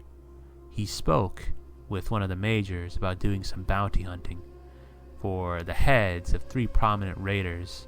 Anton agrees to bring the unmangled heads of these malefactors back to the major. He then meets with Dr. Hildern. The doctor was hoping Anton was here about some matter related to Vault 22. He replied that he's actually here to deliver him an invoice, and he hands the doctor the invoice. However, that question from earlier did spark his interest, so he offers his services. The doctor says that Vault 22 has plant life spilling out of it through the front gates, and he wants Anton to bring any research data back from that vault that could explain this miraculous plant growth, and he agrees to do this for the doctor. While on his way out, Anton phased through the ground and was stuck. Was the weight of his sins even too much for a malevolent world like this? He was getting ready to blow his feet off to continue on with the mission, when suddenly, time started moving backwards until he was back to where he was when he first entered the building. He talked to the doctor again and had the same exact exchange as before, and he was able to exit his office without the universe breaking this time, but was instead stopped by Hildern's colleague to be asked if the doctor gave him any work, and he replied that it's none of her business. However, she still apprises him that multiple individuals have been sent to Vault 22, with none of them returning, and she was wondering if the doctor said anything about her scientist friend, Kelly. Anton replied that no, he mentioned nothing about those folks. She asks him to find Kelly and to make sure she's safe, but Anton refuses. He had a feeling that would complicate his mission too much and wasn't sure if he could get both the data and the girl back. Anton set off to the Savage Lands to claim the heads, like the scalpers who long ago occupied these lands. The current inhabitants were some of the worst scum he ever had the displeasure of crossing paths with. Most of these heathens had already annihilated their sparks from all their killing, raping, and hedonism. These lands felt like the heart of the wasteland, with the savages acting as the maestros, with their barbarity guiding the rhythm of the heartbeat for the rest of the wasteland. It had been a while since he'd slept. The pain was just too much, and the longer he waited, the worse the pain got. He fought his way through the savage lands, channeling his inner torment onto these godless reprobates. He killed and beheaded both Cook and Violet, with their faces left unmangled, like he said he would. Like he said he would. The voice did mention something about his integrity being in question, he thought. Then he suddenly knew where to go. He went further south and retraced his footsteps back towards the humming hymns of Helios One. Fantastic was daydreaming about his future, about his miraculous and ceaseless fall upward, and wondering what his new name should be when he gets to the top. He was thinking, maybe fucking spectacular. God, he was so fucking awesome. Maybe it's because of all the jet he's been taking. He heard once from a wise chemhead that monkeys were able to reach their next stage of evolution from discovering the sacred natural elixir. Maybe that's what he is doing. Becoming the next stage of evolution, baby, for he was untouchable, truly a god made into flesh. And then, everything just went so dark that not even Helios's solar chariot could light his way. Anton was standing over the corpse of the supercilious charlatan when he felt the agonizing flames beginning to subside. Then he was greeted by the sonorous voice. The voice congratulated him on rectifying his mistake, saying, that charlatan was going to propagate a lie which you were complicit in. You may take solace in knowing I felt your penitence throughout this entire ordeal. I know your penitence for your previous failure was greater than any of the agony the flames may have brought you. You are unlike anyone else in this wasteland. I have never seen someone's heart be a more perfect reflection of my own than yours. I felt as if the longer I observe you, the more I learn about myself. You aren't the only one to have made mistakes. I too have made my own mistakes. These sparks that plague the world were my doing, and there is not a day that goes by that I do not regret breathing these into being. You are my way of rectifying that mistake.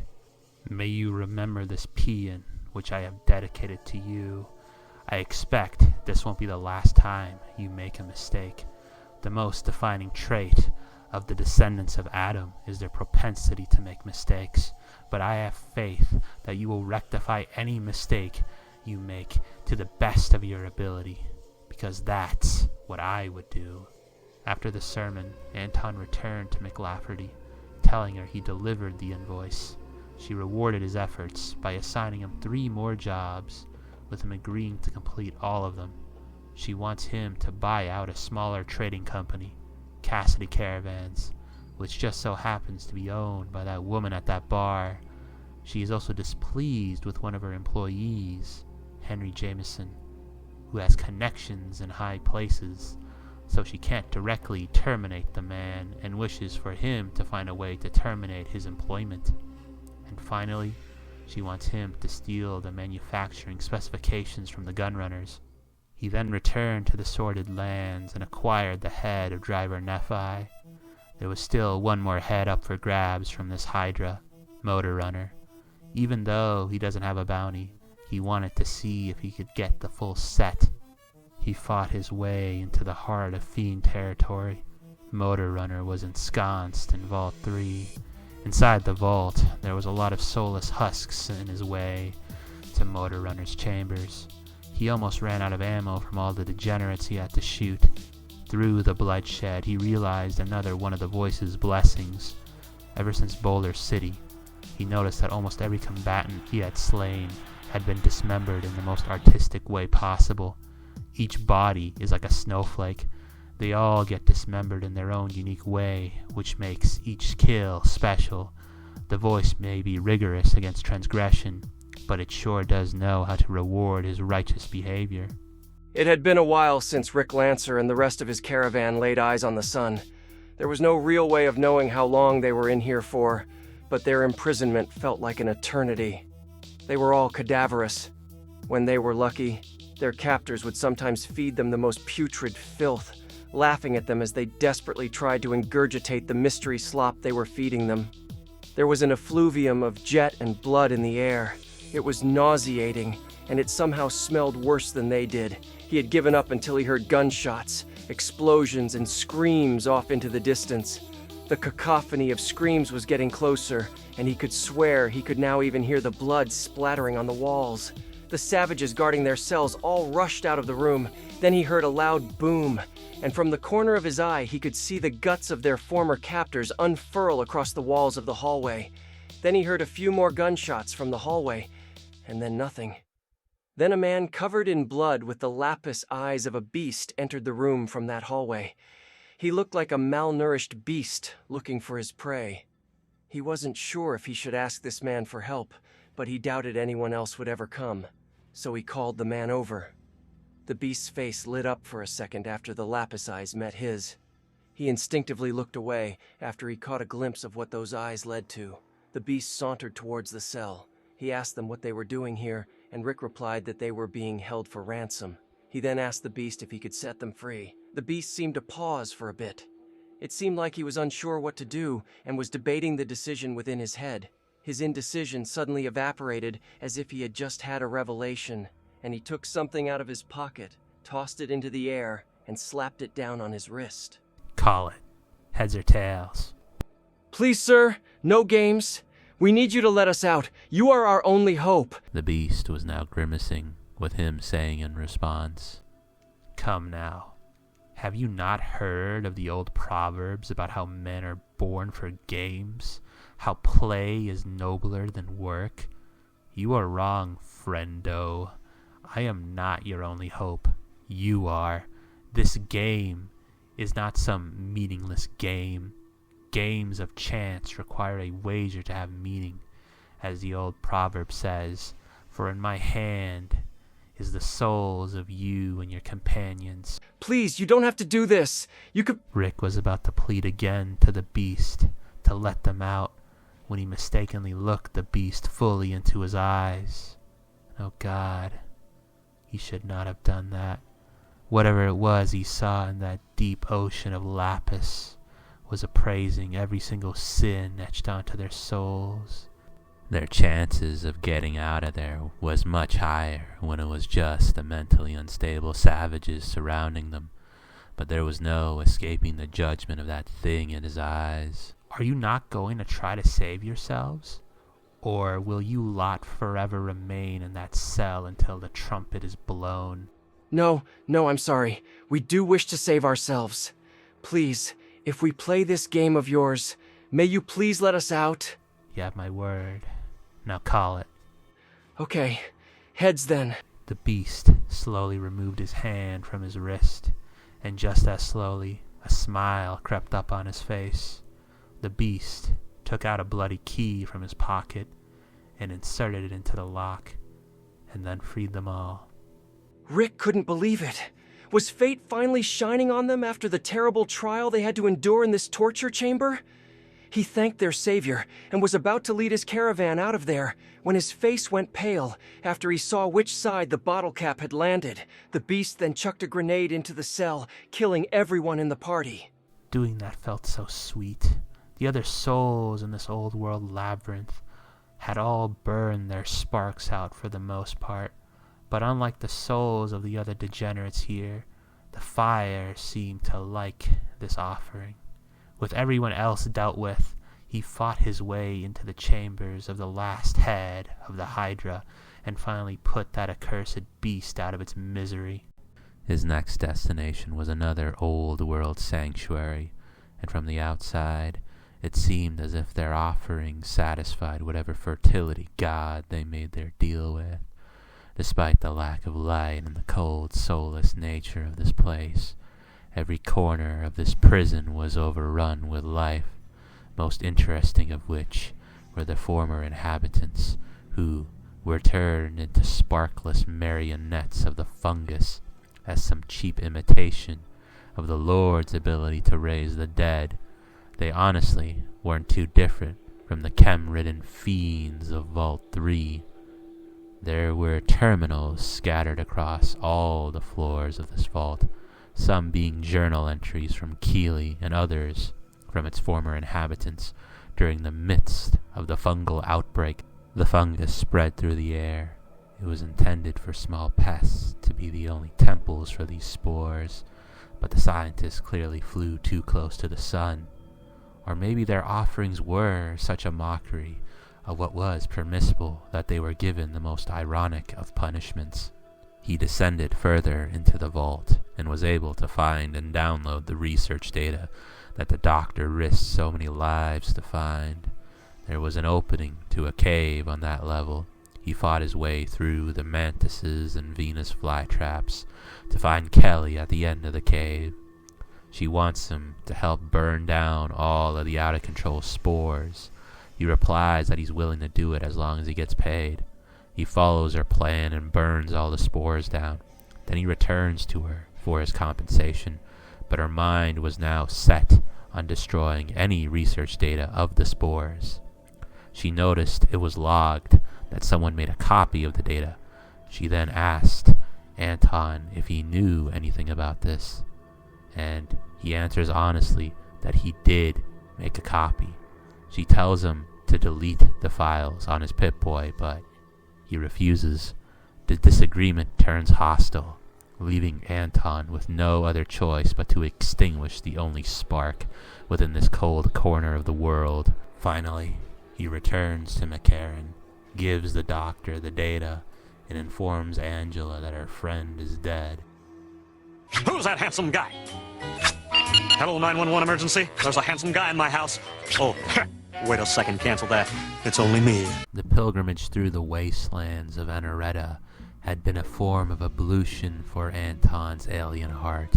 A pilgrimage he thought was nearly over, for he believed he saw the final stretch. And what a final stretch it was. The outskirts of New Vegas took him back to his time in New Reno. Screams echoed off in the distance. There were chem addicts around every corner, and of course you had your occasional muggings. The lights of Vegas must be like the stars for these other pilgrims, with them being so close that they may see them but still being so far away at the same time. When he was back at McCarran, he wanted to use the NCR uniform he commandeered back at the prison to sneak into Vegas through the monorail. However, the voice apprised him that there was another way to get into the City of Lights, through a group of idolaters calling themselves the Kings, which he would have to visit later anyways. He entered the monastery devoted to the king, who was lost to time.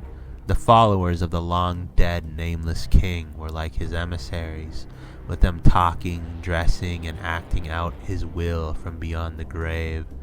They molded themselves to his image and acted as a shining beacon within the slums. He bribed the doorman so he could see the high priest, who was worthy enough to inherit the same title as their idol. A cold, metallic hound accompanied the solemn king of the shanty town. Unlike all the other hounds he had encountered, this one was not balefully eyeing him down. He asked the current nameless king if there was any work. The king replied that if he may prove himself with this first job, there will be more work for him in the future. The king wants him to investigate the legitimacy of one of the bodyguards offering their services here in Freeside. He hired Oris to chaperone him across Freeside. In the middle of his tour, Oris stopped him, saying he didn't like the look of the men blocking their path, and offered to take a detour. Anton was curious how tough these men were, so he started a firefight with them, and then Oris began to show his true colors and came to the aid of his partners in crime. Fortunately, the other envoys for the Forgotten King came to his assistance, and together they slaughtered these frauds. Even after all the charlatans had been put down, the kings did not stop unloading their rounds into the now empty temples. It was as if Anton's presence alone was enough to awaken their hunger for violence, even for such noble men as these. He returned to the king and informed him that Oris won't be a problem anymore.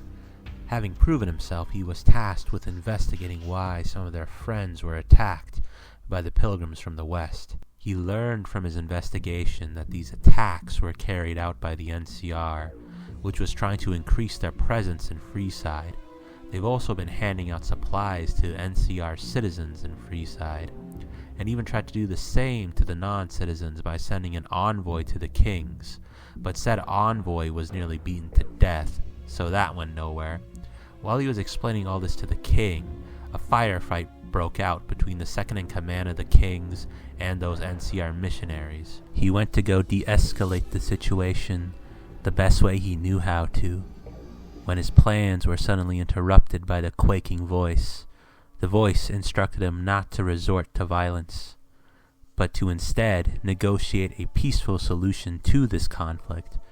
The voice told him that he may scoff at this idea, but that would be like judging a beautiful painting by only looking at a microscopic part of the work and wondering why anyone ever considered it to be beautiful to begin with, for this mere act alone will domino into something much more ideal.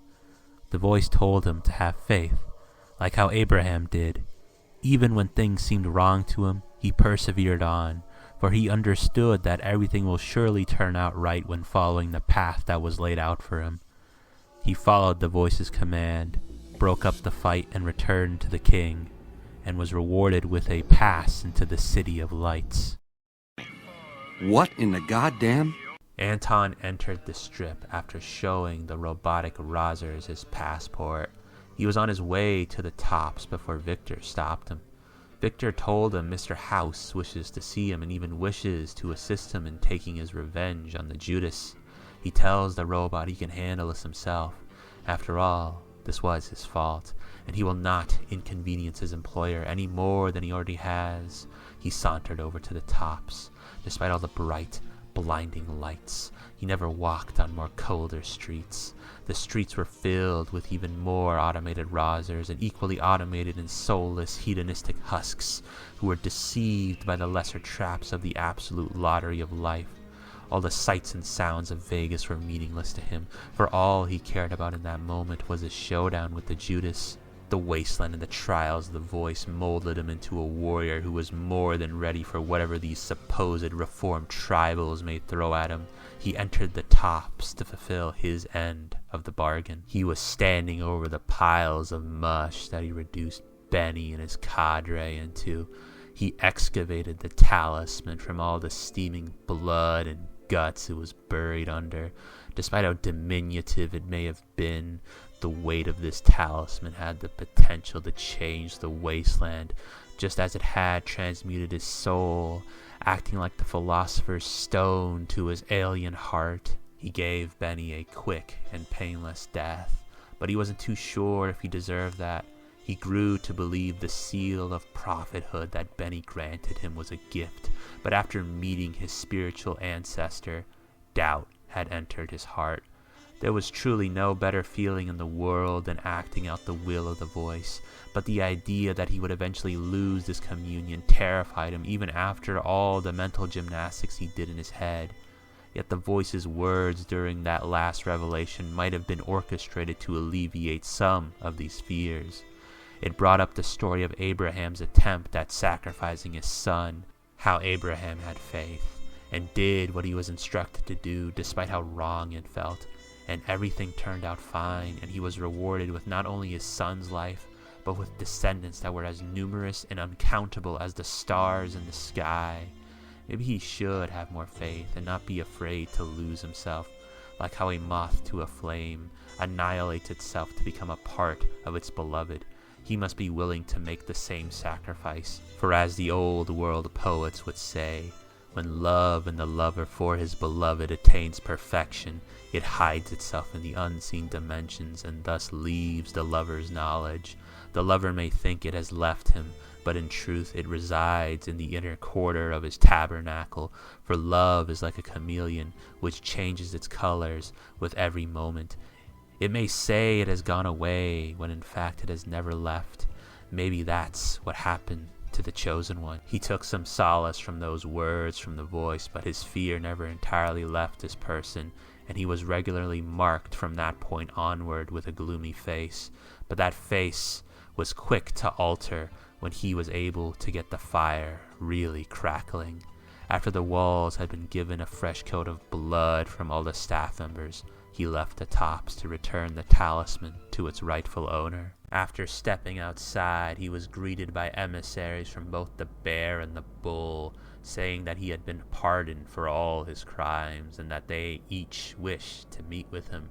So it seems he still has an opportunity to talk to his Thomas Sutpen after all.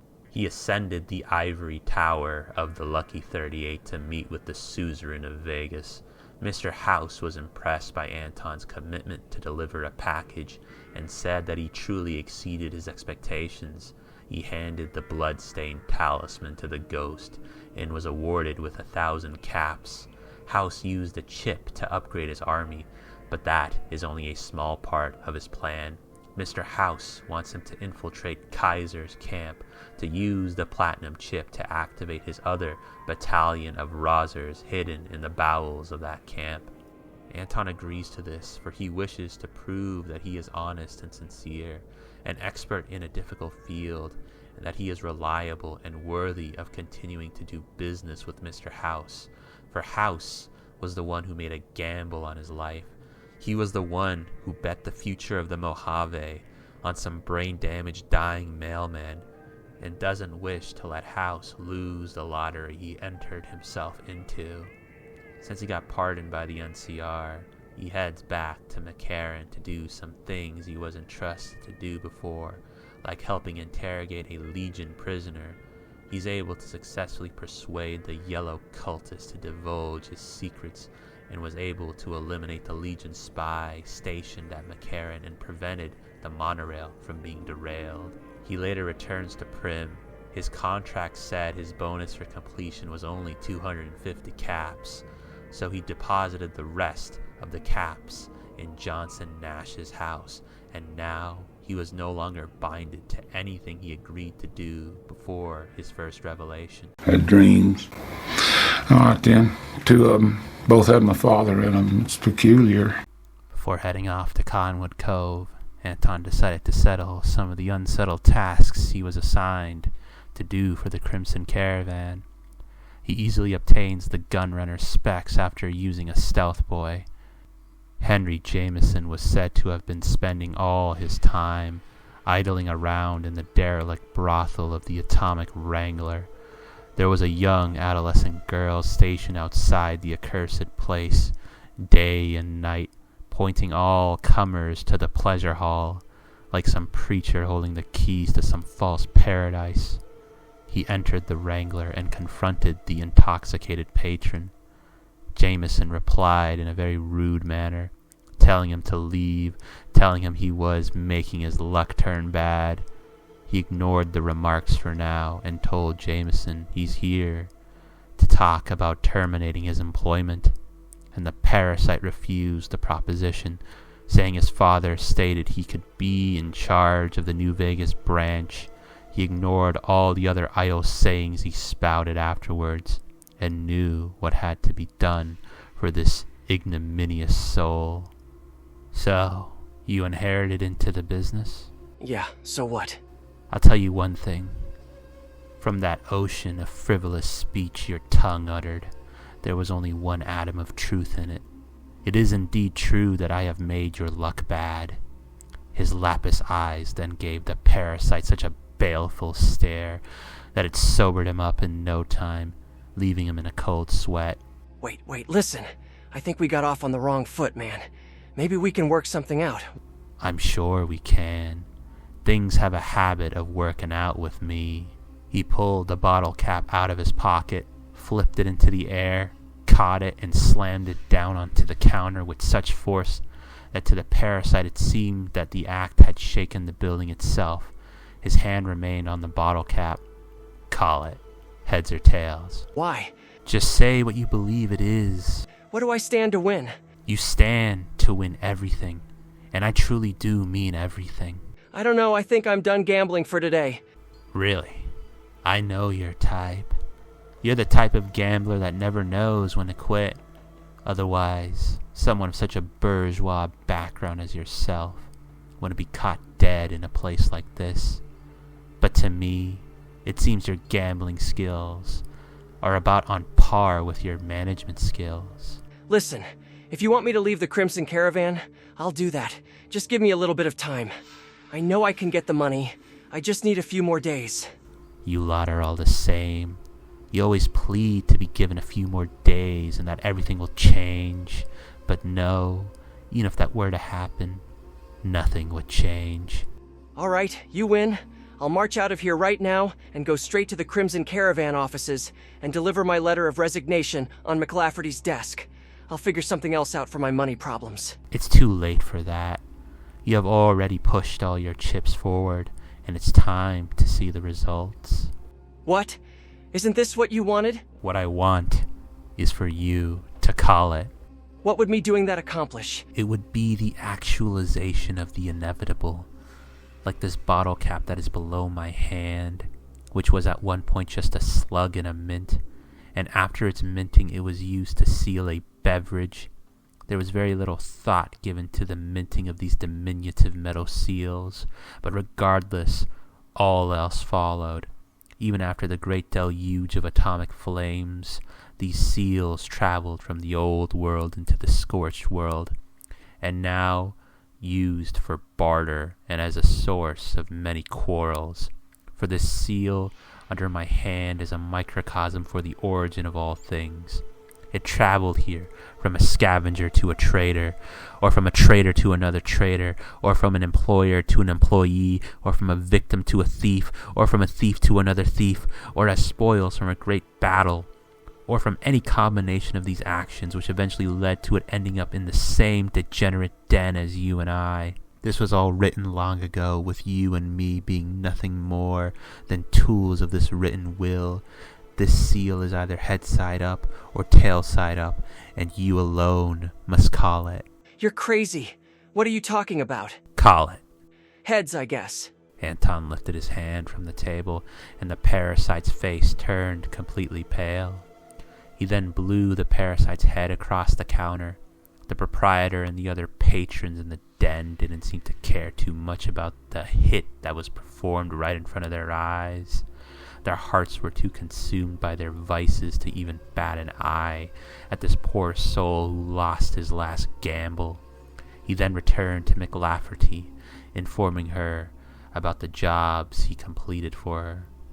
He was about to go back to the Mojave Outpost to see Cass again, but the voice told him to go offer his services to the Van Graffs in Freeside, telling him that it'll save him a trip, and that traveling this road will eventually lead him back to her.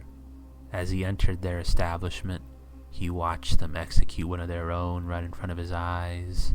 He was thinking to himself that these thugs should have executed that man in a more public setting to make a show out of it. It probably would have been a good way to attract business and to advertise the effectiveness of their wares.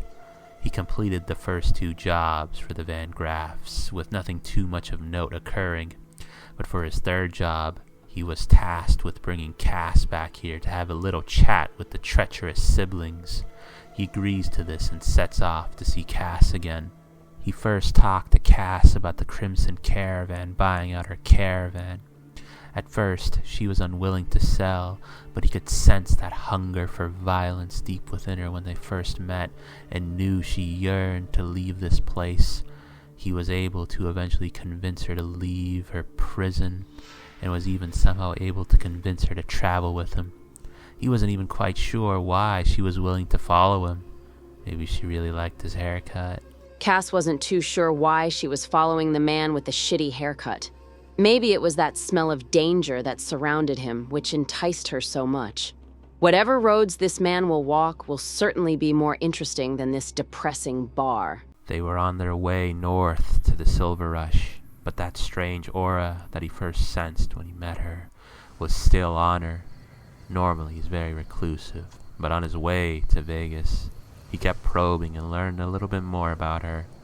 None of her answers really put an end to his curiosity, though. They headed through the ruins of Goodsprings to Goodsprings Source to camp out for the night before they traveled to Vegas. He made a campfire, and the two of them took refuge around the fire.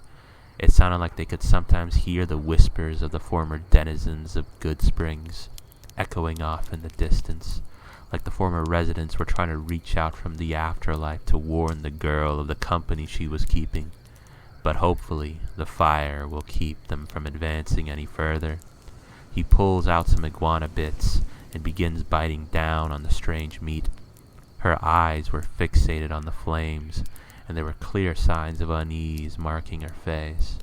This place gives me the creeps. Here, have some meat. Let us break the bread. I'm not too hungry, but it has been a while since I ate. Sure, why not? He handed her some iguana bits, and the two of them chowed down on the questionable meat. The meat had the consistency of leather. It was dusted with ash and tasted of sulfur. She had to give her jaw and taste buds a break from the vile ash in her mouth. During her intermission period, she asked the courier a question that's been on her mind for a while now. It looked like she was struggling to get the first words out, but all else followed after it came out. You seem like a knowledgeable person. Do you know anything about horses? They were beautiful and majestic creatures which used to roam this part of the world in herds. Naturally, they only thought of themselves in terms of the herd, and had no conception of individuality, and thus they had to be broken so they may recognize their own individuality, and so they may submit to the will of their riders. The old proverb spoke much about them. It was said that the souls of horses mirror the souls of men, and like men, horses too loved war. However, it must be said that no one who has not gone to war on horseback could ever truly understand the horses. But back to the men and the mares. All men are tabernacled in every other, and so too are the horses. Wait, what do you mean by tabernacled? What I mean is that they are all connected to the same thing. It was said that the first man of history was taught the names of all things. And in the ancient history of the old world, we find this idea about this place called the realm of forms. This transcendent realm is the true reality, which contains these ideas and forms that are unchanging, eternal, and perfect, that transcend both space and time. Our world is nothing more than an imperfect reflection of this realm above, sort of like a counterfeit version of the actual world. And this goes for all things, like the horses, which are imperfect reflections of the ideal horse. For the horse shares a common soul, and if you understood the soul of one horse, then you would understand all the horses that ever were. But it is not just what is above that may tabernacle us together, for there are also the fibers that bind this whole lesser reality and everything in it together, that being war. During Anton's speech, every single utterance of war seemed to grow and mend the fire, like it had the same source of fuel as the eternal flame, acting as some microcosm for the flame. There was a very interesting question that was asked long ago. What was the question? See, there was this group of people sitting around a fire like you and I, and they too were discussing horses. The man leading the talk also said, the horses have a common soul, but their separate lives only form it out of all the horses, and that's what makes them mortal. One of them asked the man leading the talk if there was a heaven for horses. The man replied that there wasn't, with the others then saying, that's impossible. If all the horses were to vanish off the face of the earth, then there would be nothing to replenish the soul of the horse. The man said in response that this was pointless to speak about, since God would never permit such a thing. Well, that man was clearly wrong. And if what you are saying is true, they would still be existing in that realm you were talking about. Yes. Well, I was asking you all this because I recently had a dream with horses in it, a little bit after I first met you. I was even riding one for a good portion of the dream. But it was such a strange dream. I've never had a dream that was this vivid before. Really? It is said that when we dream, our souls are raised up, making it easier to interact with that higher realm of existence. Maybe you are able to interact with horses that were a more perfect reflection of the ideal horse. I don't know about that. In your dream, did you ever look your horse in the eyes? Yeah, I did. Did you see yourself in the mare like the old proverbs were talking about? Yes, I think so. Cass spat into the flames to get the taste of sulfur out of her mouth. Doing so made the courier's face darken a little bit. Don't do that. Why? It is best to exalt the flame.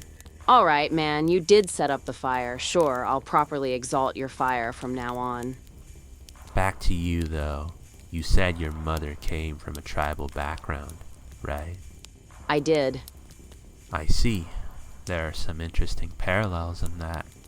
In the old world, long before the bombs fell, these parts of the world were occupied by tribals and horses. However, the horses went extinct long ago in this part of the world, but their offsprings made it to Eurasia and Africa, which was referred to as the old world before the bombs dropped. It took a long time, but eventually the occupants of that old world colonized this part of the world, and with it, they brought back an old friend for these tribals. Among the tribals, the Comanches were the most deadly and the best of riders. Despite how long they were separated from each other, it was like their souls were meant for each other. I wonder, before the explorers got to this part of the world, did the Comanches also dream of the horses? Maybe. But at least for me, I was exposed to some pictures of horses before I had my dream. Those old world tribals would have had nothing. Our knowledge of the past is not limited to what has been written down, drawn, or photographed. There is also what the eye of the heart can see at any moment.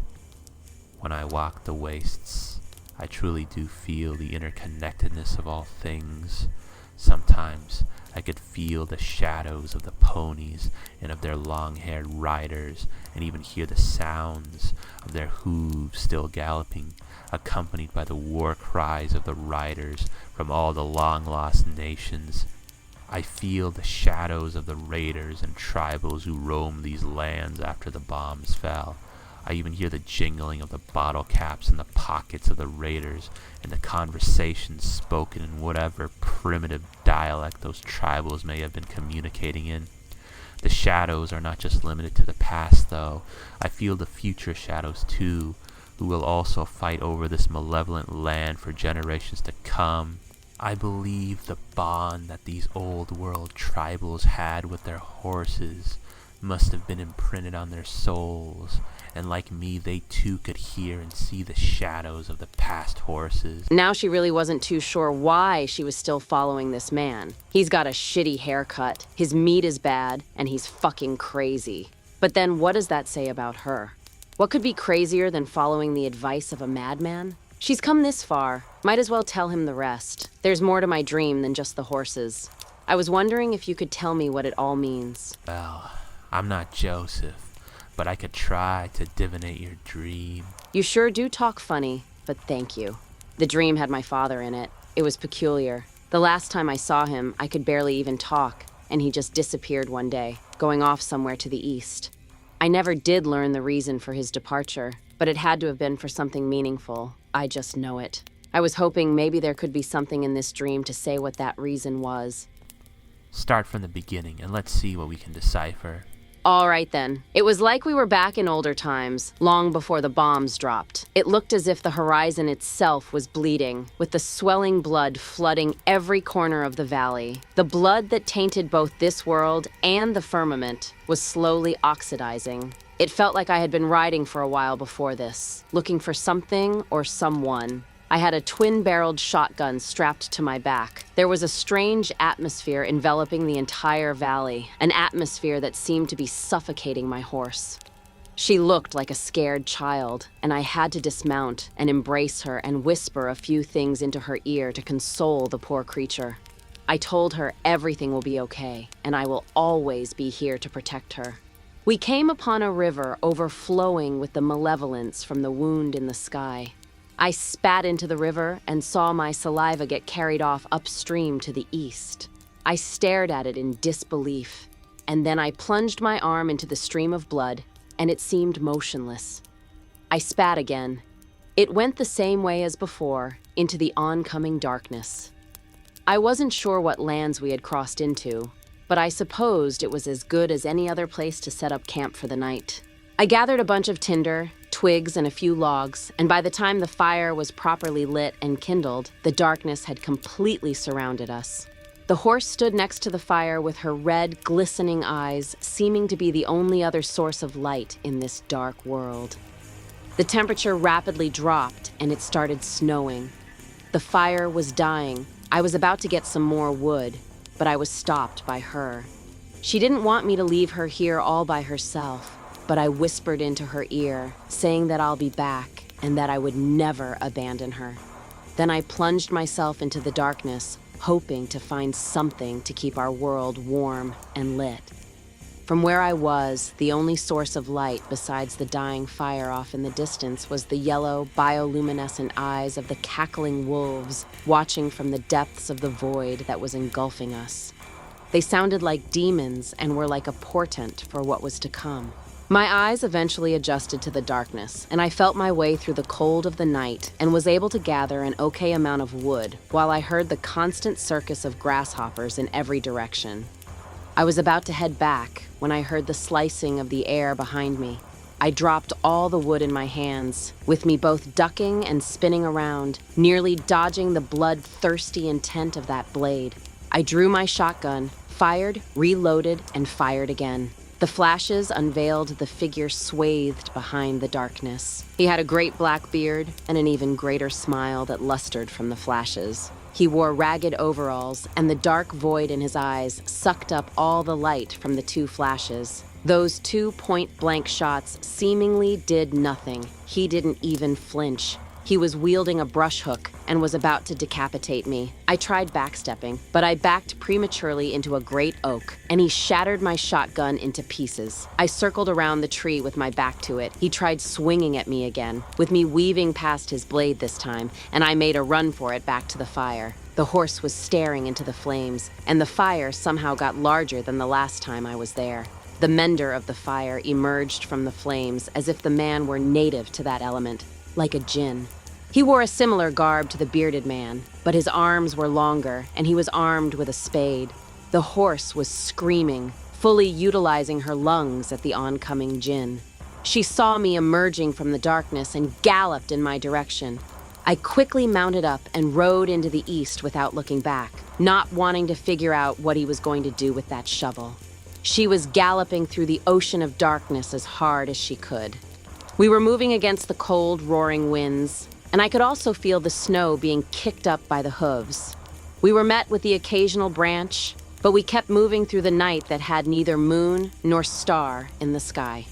The mare didn't seem to believe we lost them, and neither did I. We got to this mountain pass after riding for what felt like an eternity, and these sparks of light just rifled past us.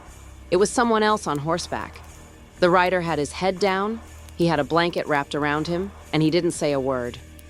When he rode past, I saw he was carrying fire in a horn, the way people used to do, and I could see the horn from the light inside of it, about the color of the moon.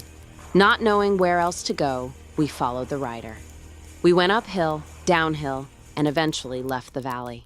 We were catching up, and I got my first look at the rider's face. It was my father, and in my dream, I believed he was going on ahead to make a fire somewhere out there in that cold darkness. We kept trailing behind him until we saw what looked to be the sun on the horizon. The closer we got, the more I could make out what it actually was. It was this bush that was set ablaze in the middle of a pond as black as the oxidized sky. The bush was burning with an otherworldly fire radiating with colors that I've never seen before. My father had just started galloping through the pond when my face got splattered with blood. I didn't even hear the crack of the rifle, and my horse's legs collapsed right under me, with us both tumbling to the ground. Her head had burst open, and there was nothing else I could do for her. I lifted myself off the ground and saw another man dressed in filthy overalls with a smoking rifle in his hands, who was a good distance away.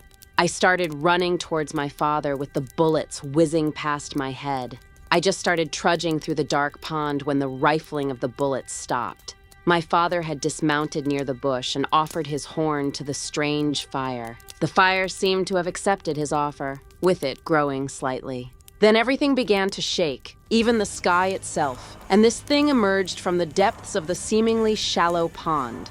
It was a giant serpent with the head of a lion, and it looked to be about 30 feet long. It was probably much longer since I couldn't even see the entire thing. Its appearance was met with an ear-piercing noise coming from the pond, the mountains, the land, the sky, truly from everywhere. As if all these things were giving praise to what appeared by chanting its unholy name. The thing snatched my father with its mouth and descended back into the depths of the blackness. I was disoriented, confused, and scared, and I didn't know what to do other than run. I turned around and was met by another strange man. He was gigantic, about the size of a super mutant. His garb was much nicer than the other three. He wore a black hat and a black duster, and he was extremely pale, with not a single hair on his head from what I could tell. He was sketching something in his book, and when he was done, he showed me his handiwork. It was a perfect sketch of me. Using your terminology, he made a counterfeit version of me. He then shut his book and put it in his coat pocket, then grabbed me by the shoulders with both his hands, smiling at me with such a sharp, malevolent smile that I believed the devil was standing right before me. I don't think I have ever felt more helpless than at that moment. He threw me into the dark void, and I somehow emerged in the depths of an ocean. And then I heard something rushing towards me. It was the lion head, which let out a roar that shook my entire dream. It was about to sink its teeth right into me, but then I woke up. Not a word was exchanged for a solid minute. All that could be heard was the crackling of the fire. Even the ghosts had been silenced. Then the prophet told her his interpretation of her dream. They were in Freeside, and he was about to lead this woman to her death. He then spoke aloud. "I need to ask you something." Then the whole world froze, and he was met by the tremulous voice. The voice asked him if this was about the woman, and he replied by asking if he really is just supposed to send this woman to her death. The voice replied that the only thing he agreed to do was to bring her to those thugs to have a discussion. The voice informed him that this woman is special, that she is the daughter of a companion of a previous prophet, John Cassidy, that the strange aura he felt on her was from the talisman she wore around her neck, which was passed down to her from her father. The voice said this flower has not fully bloomed just yet, but her soul is tainted with much clemency, and if she were to serve us, that error must be corrected, that John was one of its friends, and like Abraham, he eventually had to leave his family to do the most sacred of works.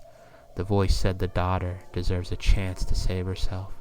That is the least we could do for Jean, and if everything works out, then she too will eventually be called upon one day.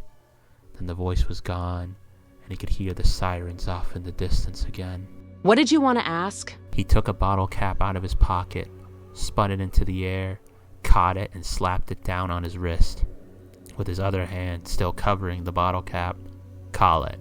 Heads or tails. What is this childish bullshit? Childish? Yeah. I used to do shit like this all the time as a kid.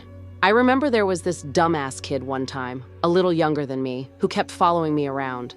I wanted to scare the little shit off, so I did that thing you just did with a coin and told him to call it. Told him that if he got it wrong, I was going to shoot him. It was something I assumed the big, scary adults would do to intimidate people, but I was just a kid playing adult. Fascinating. It is interesting how children have an unconscious understanding of the origin of all things. This is just more proof that we are born for games. What are you on about? Never mind that. I just thought it would be fitting for us to make a little gamble in Vegas. If you correctly guess what's under my hand, I'll buy you the best drink of whiskey you've ever had. Why didn't you just open up with that? I'm a real aristocrat when it comes to my whiskey, so you better not disappoint me when I win. Don't worry, you won't be disappointed if you win, but first, you need to call it. Heads. He lifted his hand, and it did in fact land heads. All right, come on now, buy me my drink. He tossed her the bottle cap and she caught it. Nicely done. Here, you earned it. It's not your drink, but you'll need it for where we are going next. It's your lucky bottle cap. Don't mix it with any of your other caps, for then it would just be any other bottle cap. Where are we going? We are about to dance with some of your old acquaintances. Dance? And what old acquaintances? You'll see. Make sure you're ready. When the dance has concluded, I'll buy you your drink. He brought her to the twins and they had their little talk with Cass. They admitted to massacring her caravan and said that getting her out of the picture would benefit both the Crimson Caravan and the Van Graffs, with Anton saying something in response which scared them out of enacting their threats. He knew this was going to be tough, even with the woman's help, so he commandeered multiple plasma mines from their establishment and placed and armed them around strategic positions in the establishment. With none of the twins or their underlings noticing the act, the dance kicked off with Anton pumping an ungodly amount of rounds into the twins, with the mines going off in the background, acting as the next ensemble to their opening act. Then they concluded the dance by massacring the survivors of that ensemble. Cass got her first real taste of blood, and she liked it very much. But before they headed on to the Crimson Caravan to avenge her caravan company, he has a promise to fulfill. They stopped by the Atomic Wrangler. The other patrons averted their eyes when they saw him enter. It also appeared the degenerates of this den seem to care so little for that Jameson fellow that they still haven't disposed of his corpse. Thought we were going to die back there. Here's your drink. This stuff is great, but I don't get it. It should just be regular whiskey. It's not the whiskey in itself that makes it so good. Your heart is still racing, and we almost died back there, but we both won that gamble. After surviving something like that, any glass of whiskey would be the best glass of whiskey. Now, I need you to stay here for a bit. I have another promise to keep. He then returned to McLafferty and gave her the deed to Cass's caravan company as he agreed he would. Afterwards, he went back to the Atomic Wrangler to get Cass so they could fulfill her desire for revenge. When they arrived, McLafferty was standing outside the door of her office as if she knew what was coming and was waiting to get it over with. Her head and limbs went flying, and then the rest of the outpost got into a firefight with them. Even the Brahmins got involved in the bloodshed, but regardless, they still massacred everybody at that outpost that dared to oppose them. Cass seemed pretty satisfied with the slaughter. She was in the mood to celebrate, but when she looked back at the eyes of her companion, she wasn't sure if she should really be as ecstatic as she was. Anton then parted ways with Cass before he found an excuse to kill her. Not that he had any feelings of malediction towards her. He hoped for her sake that he would never see her again. Vestal reporting for duty.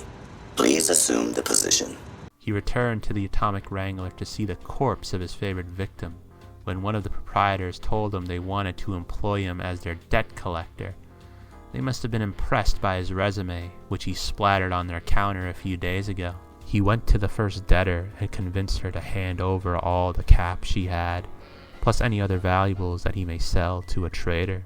The second debtor was another rotting corpse, except this one was still walking and spouting frivolous speech. The corpse had his hands out in supplication as if the wasteland was going to answer his false prayers. But he could clearly hear the jingling of bottle caps in his pockets. He approached the corpse. Hey man, can you spare a few caps? What's the most you ever saw lost on a gamble? Wait, did the Garrett send you? He then took a bottle cap out of his pocket, tossed it into the air, caught it, grabbed one of the corpse's supplicating hands, and placed the bottle cap in the palm of his hand, with his hand still holding on to that rough, decaying appendage. Call it. Heads or tails? Get your hands off of me, smooth skin. The debt collector then increased his grip on the corpse's hand, with the corpse then falling to his knees. It felt like his hand was turning into jelly. Wait, I'm sorry. I have the caps. Just let me go, and you can have them. I do not trust the words of a liar or a parasite. I'm not letting go until you have called it. Please, you don't have to do this. I'll pay my debt. I'll even throw in some extra caps. Your caps are tainted, and they must be cleansed. This toss shall be your ablution, and an ablution of your property. His grip was getting tighter, and it was so ineffable that tears were now coming down his deformed face. Heads, now please let go of me. He let go of the corpse's hand, and the corpse looked at what was in the palm of his mangled hand, and then he let out a sigh of relief. Now that you have been cleansed, it is time for you to repay your debt. He got the caps from the corpse, and then visited the next debtor. The man was inebriated by a burning barrel.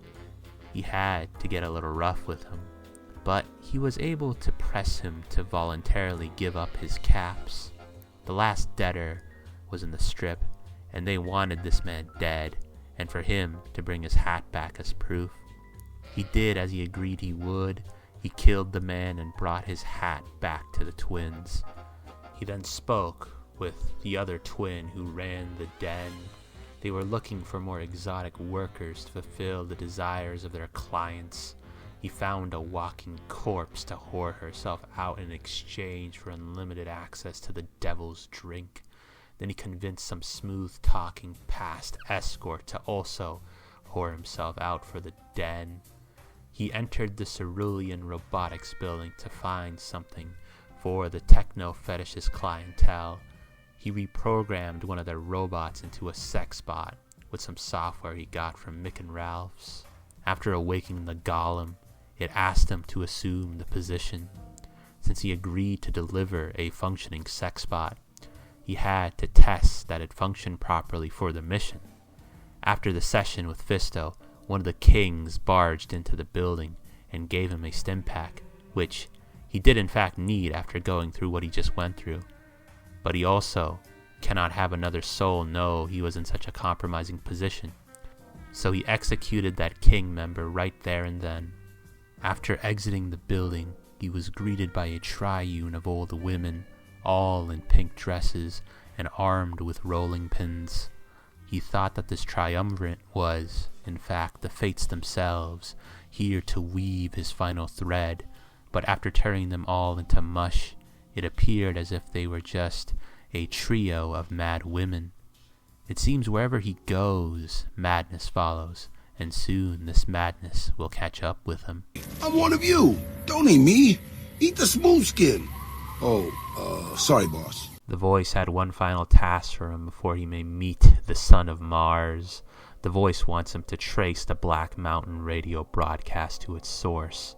It said that there was an old friend imprisoned in there, and that he needs our help, saying he assisted a previous prophet in their time of need, and it was time to repay a past debt, not to mention the need to silence the false mad prophet's blasphemous sermons from the airwaves.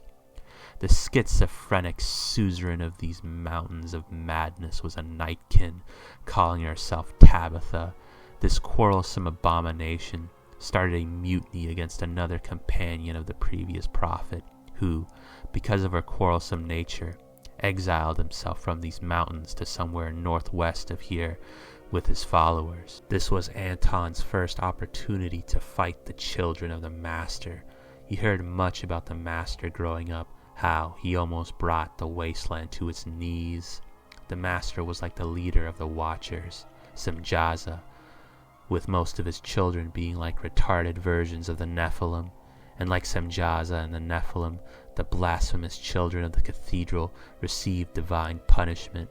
His spiritual ancestor had those honors, and now he has the honors of bringing his own deluge to the mountains of madness. The muties were certainly tough, but he didn't let them hamper his climb to the top.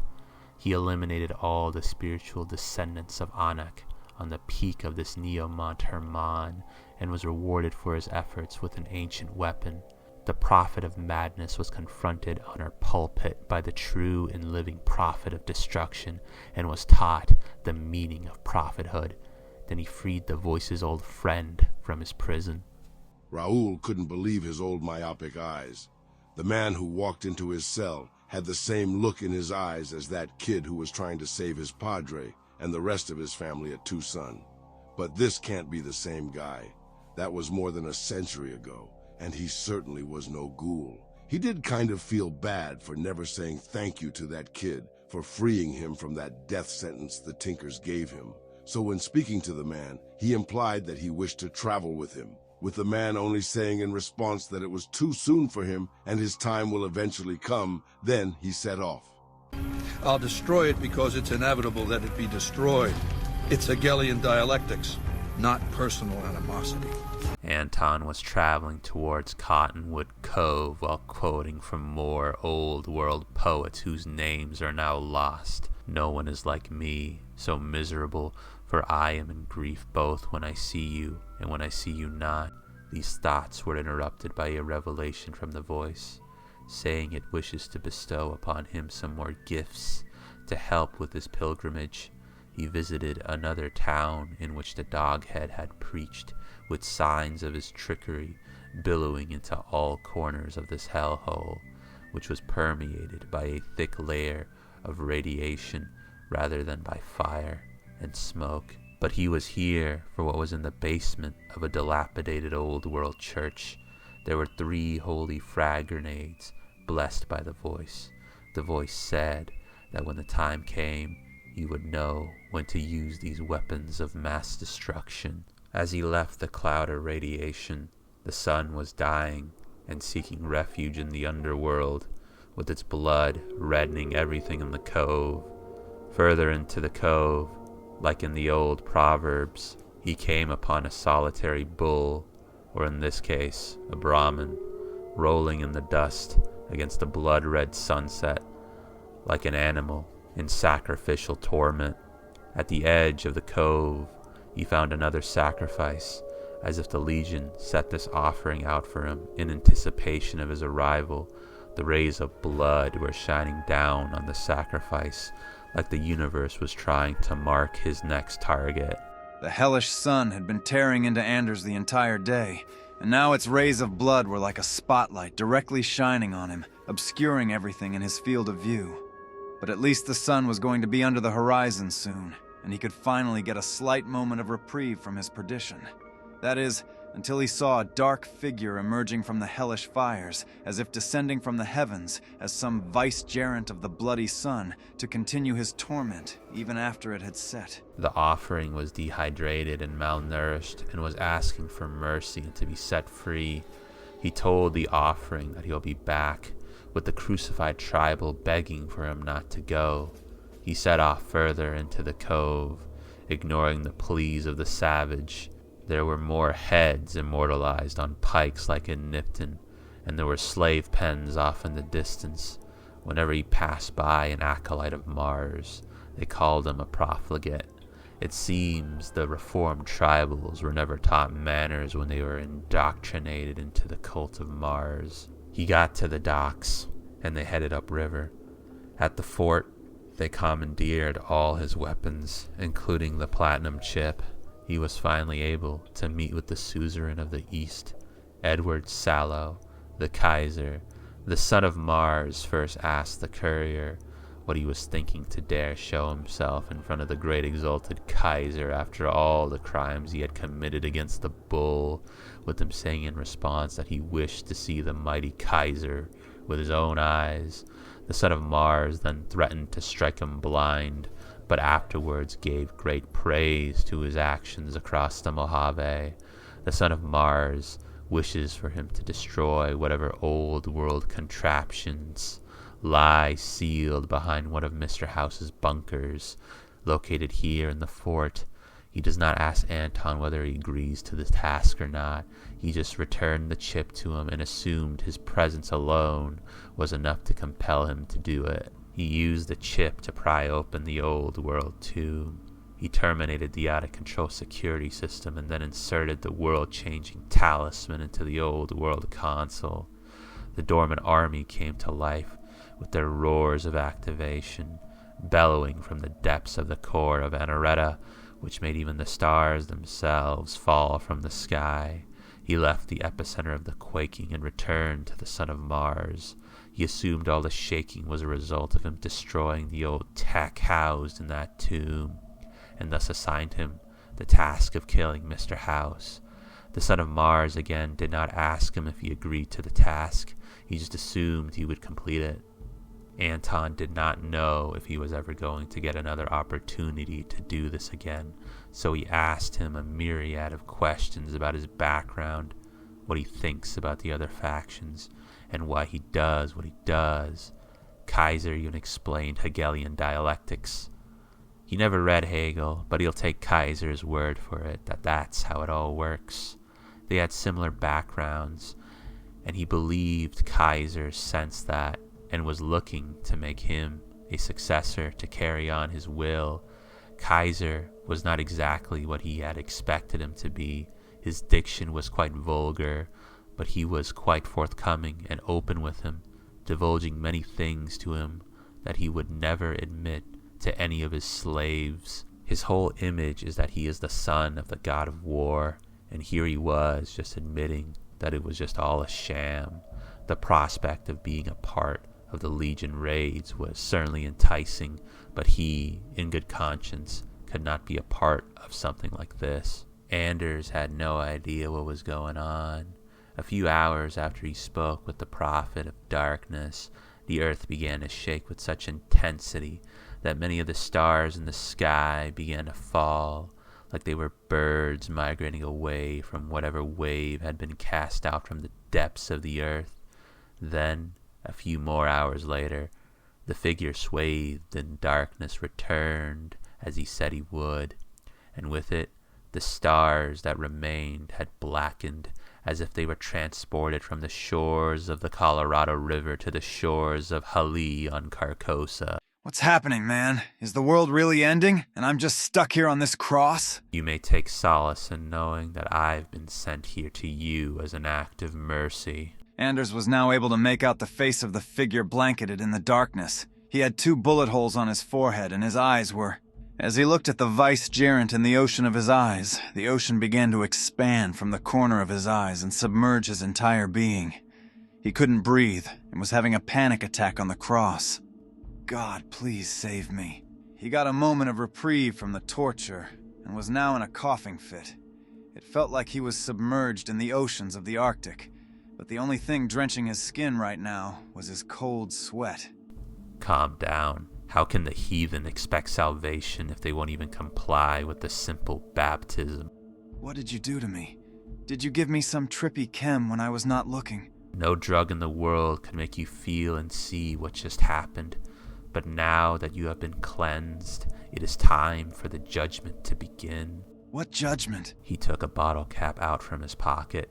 With it glistening in the moonlight, he tossed it into the air, and then as soon as he caught it, the moon too submerged into the darkness. It was as if the moon too was afraid to see the verdict of the judgment and join the other refugees of heavenly bodies. Call it heads or tails. The cove had now been completely submerged in the cold darkness, with no sign of that changing in the foreseeable future. How are you doing all this? I don't do anything. I am nothing but a pawn of the one who moves these heavenly bodies like they were their playthings. But enough about that. You have suffered long enough, and regardless of the verdict, you are guaranteed to receive mercy. But that may not occur until you have called it. You really mean that? Well, okay, heads. As soon as he opened his fist, the stars and the moon rifled back to their assigned spots to unveil the results of the judgment. Maybe this is for the best. What happens now? This universe has never known balance, only chaos, and the only thing that keeps it together is the bloodletting, and you have the privilege of contributing to the glue that binds everything together. You don't have to do this. You are not the first nor the last person to have said that. But in fact, I do need to do this, just like how you had to call it. He then mercifully put the savage out of his misery. Now it's just a matter of adjusting the attitudes of some lesser groups while we wait for Caesar's Legion to attack Hoover Dam. The first faction Mr. House wanted him to inspect was a reclusive band of former vault dwellers who now rain artillery down from the heavens upon anyone who dares to approach their place of refuge. He navigated his way past the shrapnel and booms to the front gate. The fact that he was able to circumvent their security system interested the elder of this reclusive tribe, and she wished to speak with him. He agreed to speak with her, and on his way to her chambers, he noticed all the firepower and explosives these isolationists had, and knew if he were to possess their arsenal, it would make what he would have to do later much easier. When he spoke to the elder, she wanted to open up to the outside world, and she wanted to start with him. He denied this request and then executed her in her own chambers. Then he meticulously went around the entire airbase, slaughtering every single boomer he could find and reaping the bounty from each target. The next lesser group he had to check out was the Omertas. Mr. House told him that the receptionist may have information that could be useful. In the middle of speaking with the receptionist, he abruptly felt the weight of the world upon each atom of his being and collapsed right in front of her. Sir, are you okay? Her stupid voice was drowned out by the deafening voice. Your word and my word are the same. They are unchanging. You promised yourself you would eliminate anyone who knew too much about the platinum chip, and you just let an entire camp of people know of its existence. I showed you a sign of what needed to be done before you arrived there, and it is time for you to fulfill that prophecy. Then the burden on his atoms had been lifted, and he could hear her stupid voice again. He picked himself off the ground and journeyed to the fort.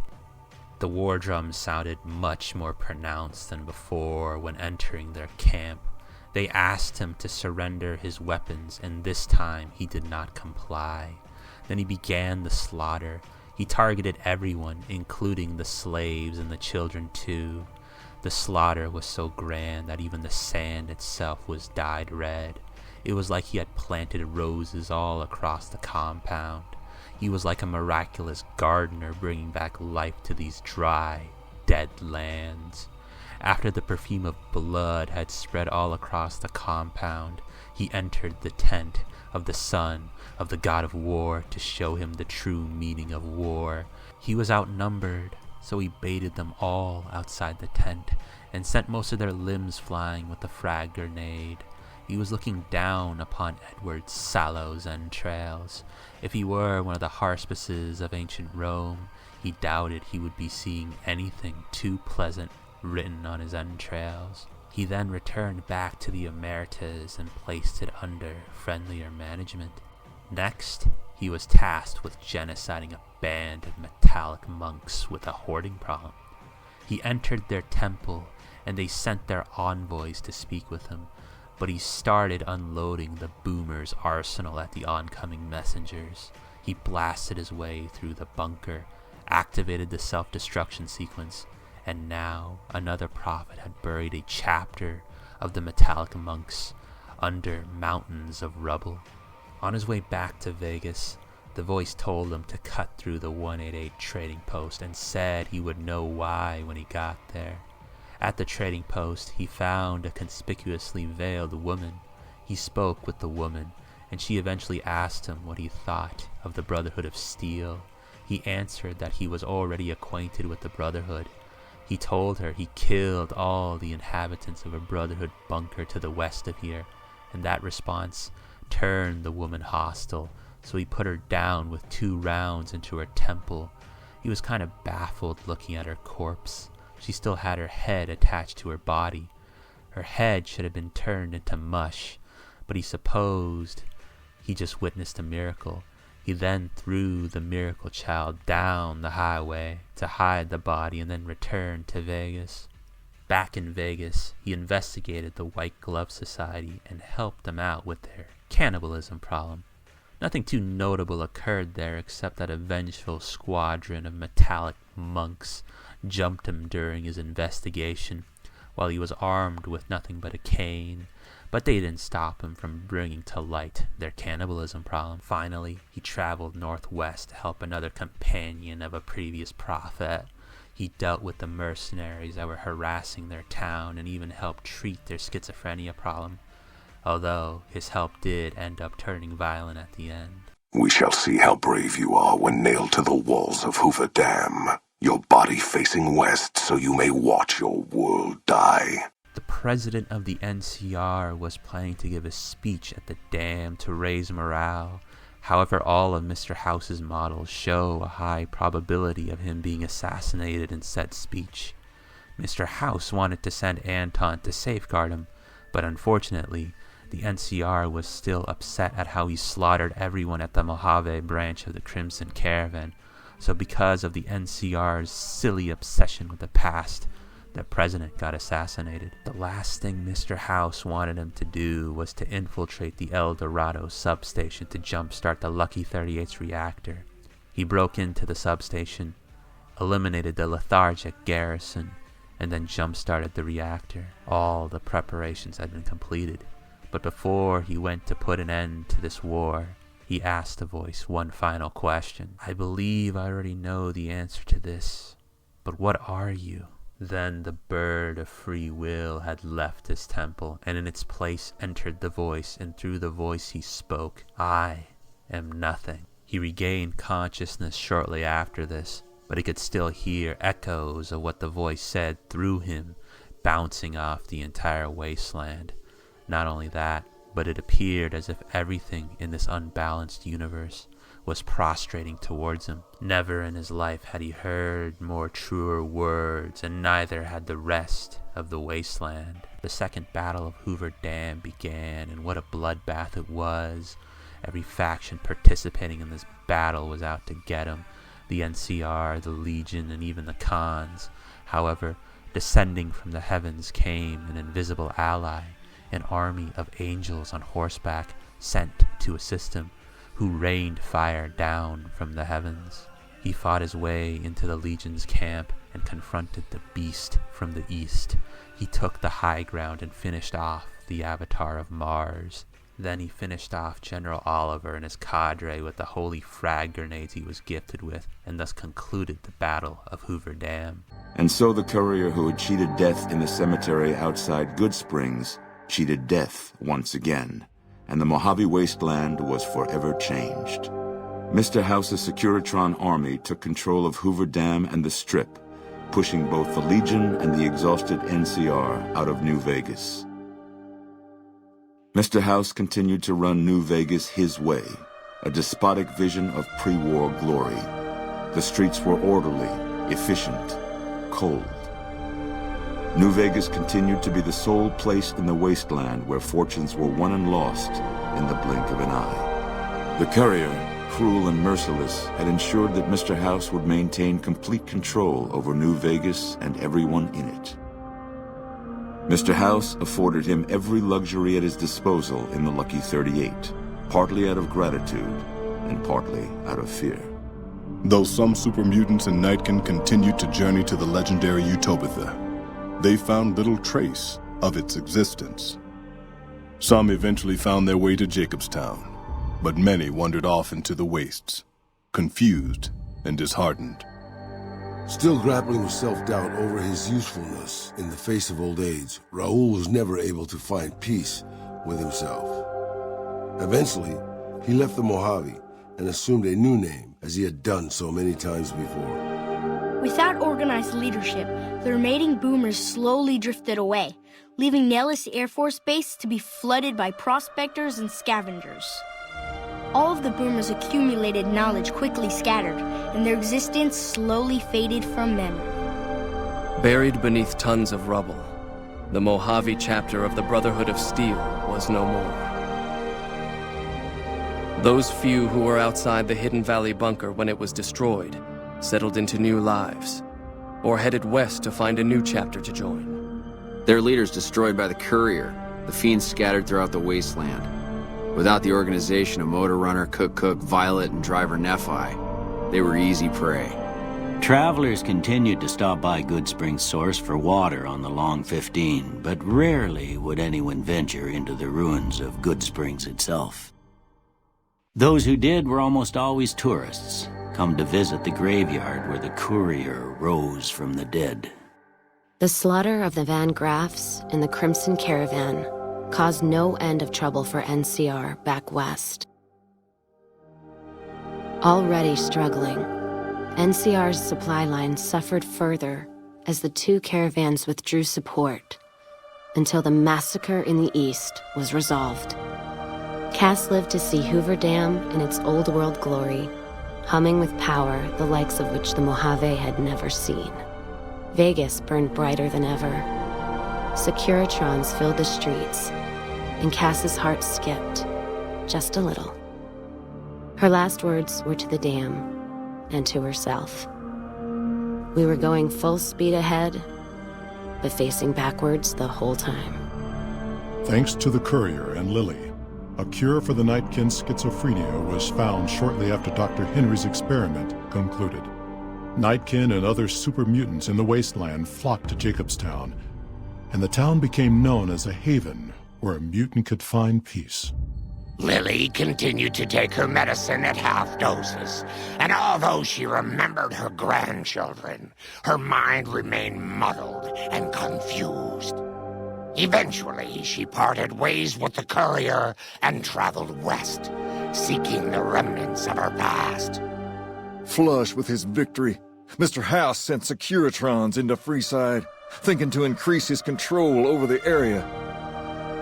When fighting broke out, the Kings fought valiantly, but were no match for the armored killing machines, and were wiped out to the last man. Though Novac was a low-priority target for the Legion, many of Novac's citizens died in its defense.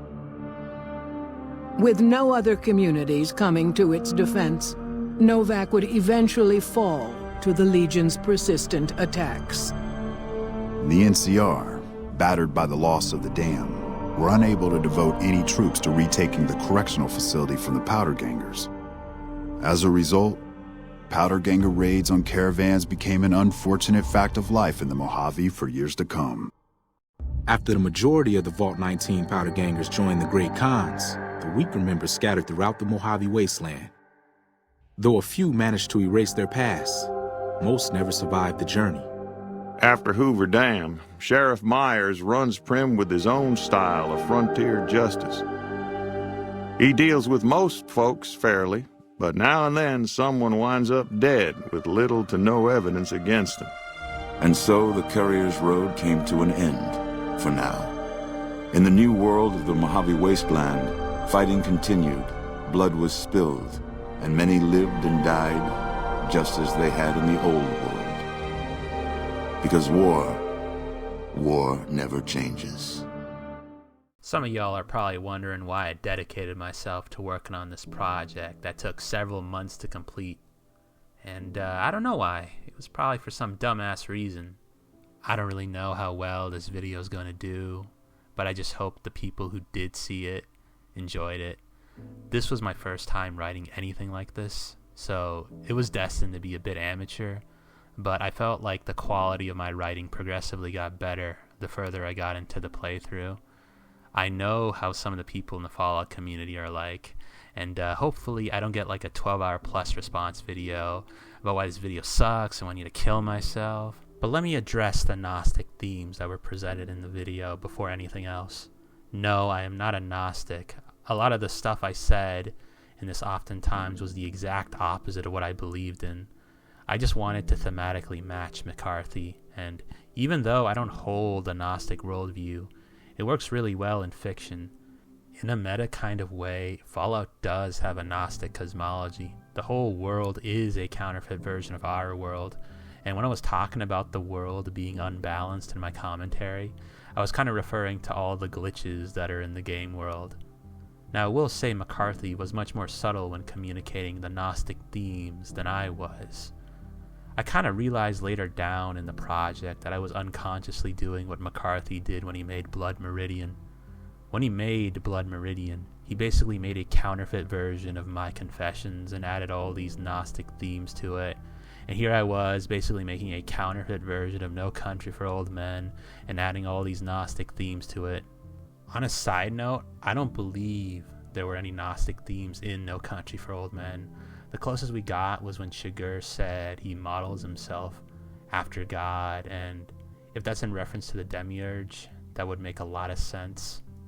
But most of that stuff with the voice, that's just inspired by what Javier Bardem said in that one interview. And he even said himself he doesn't know what that voice is.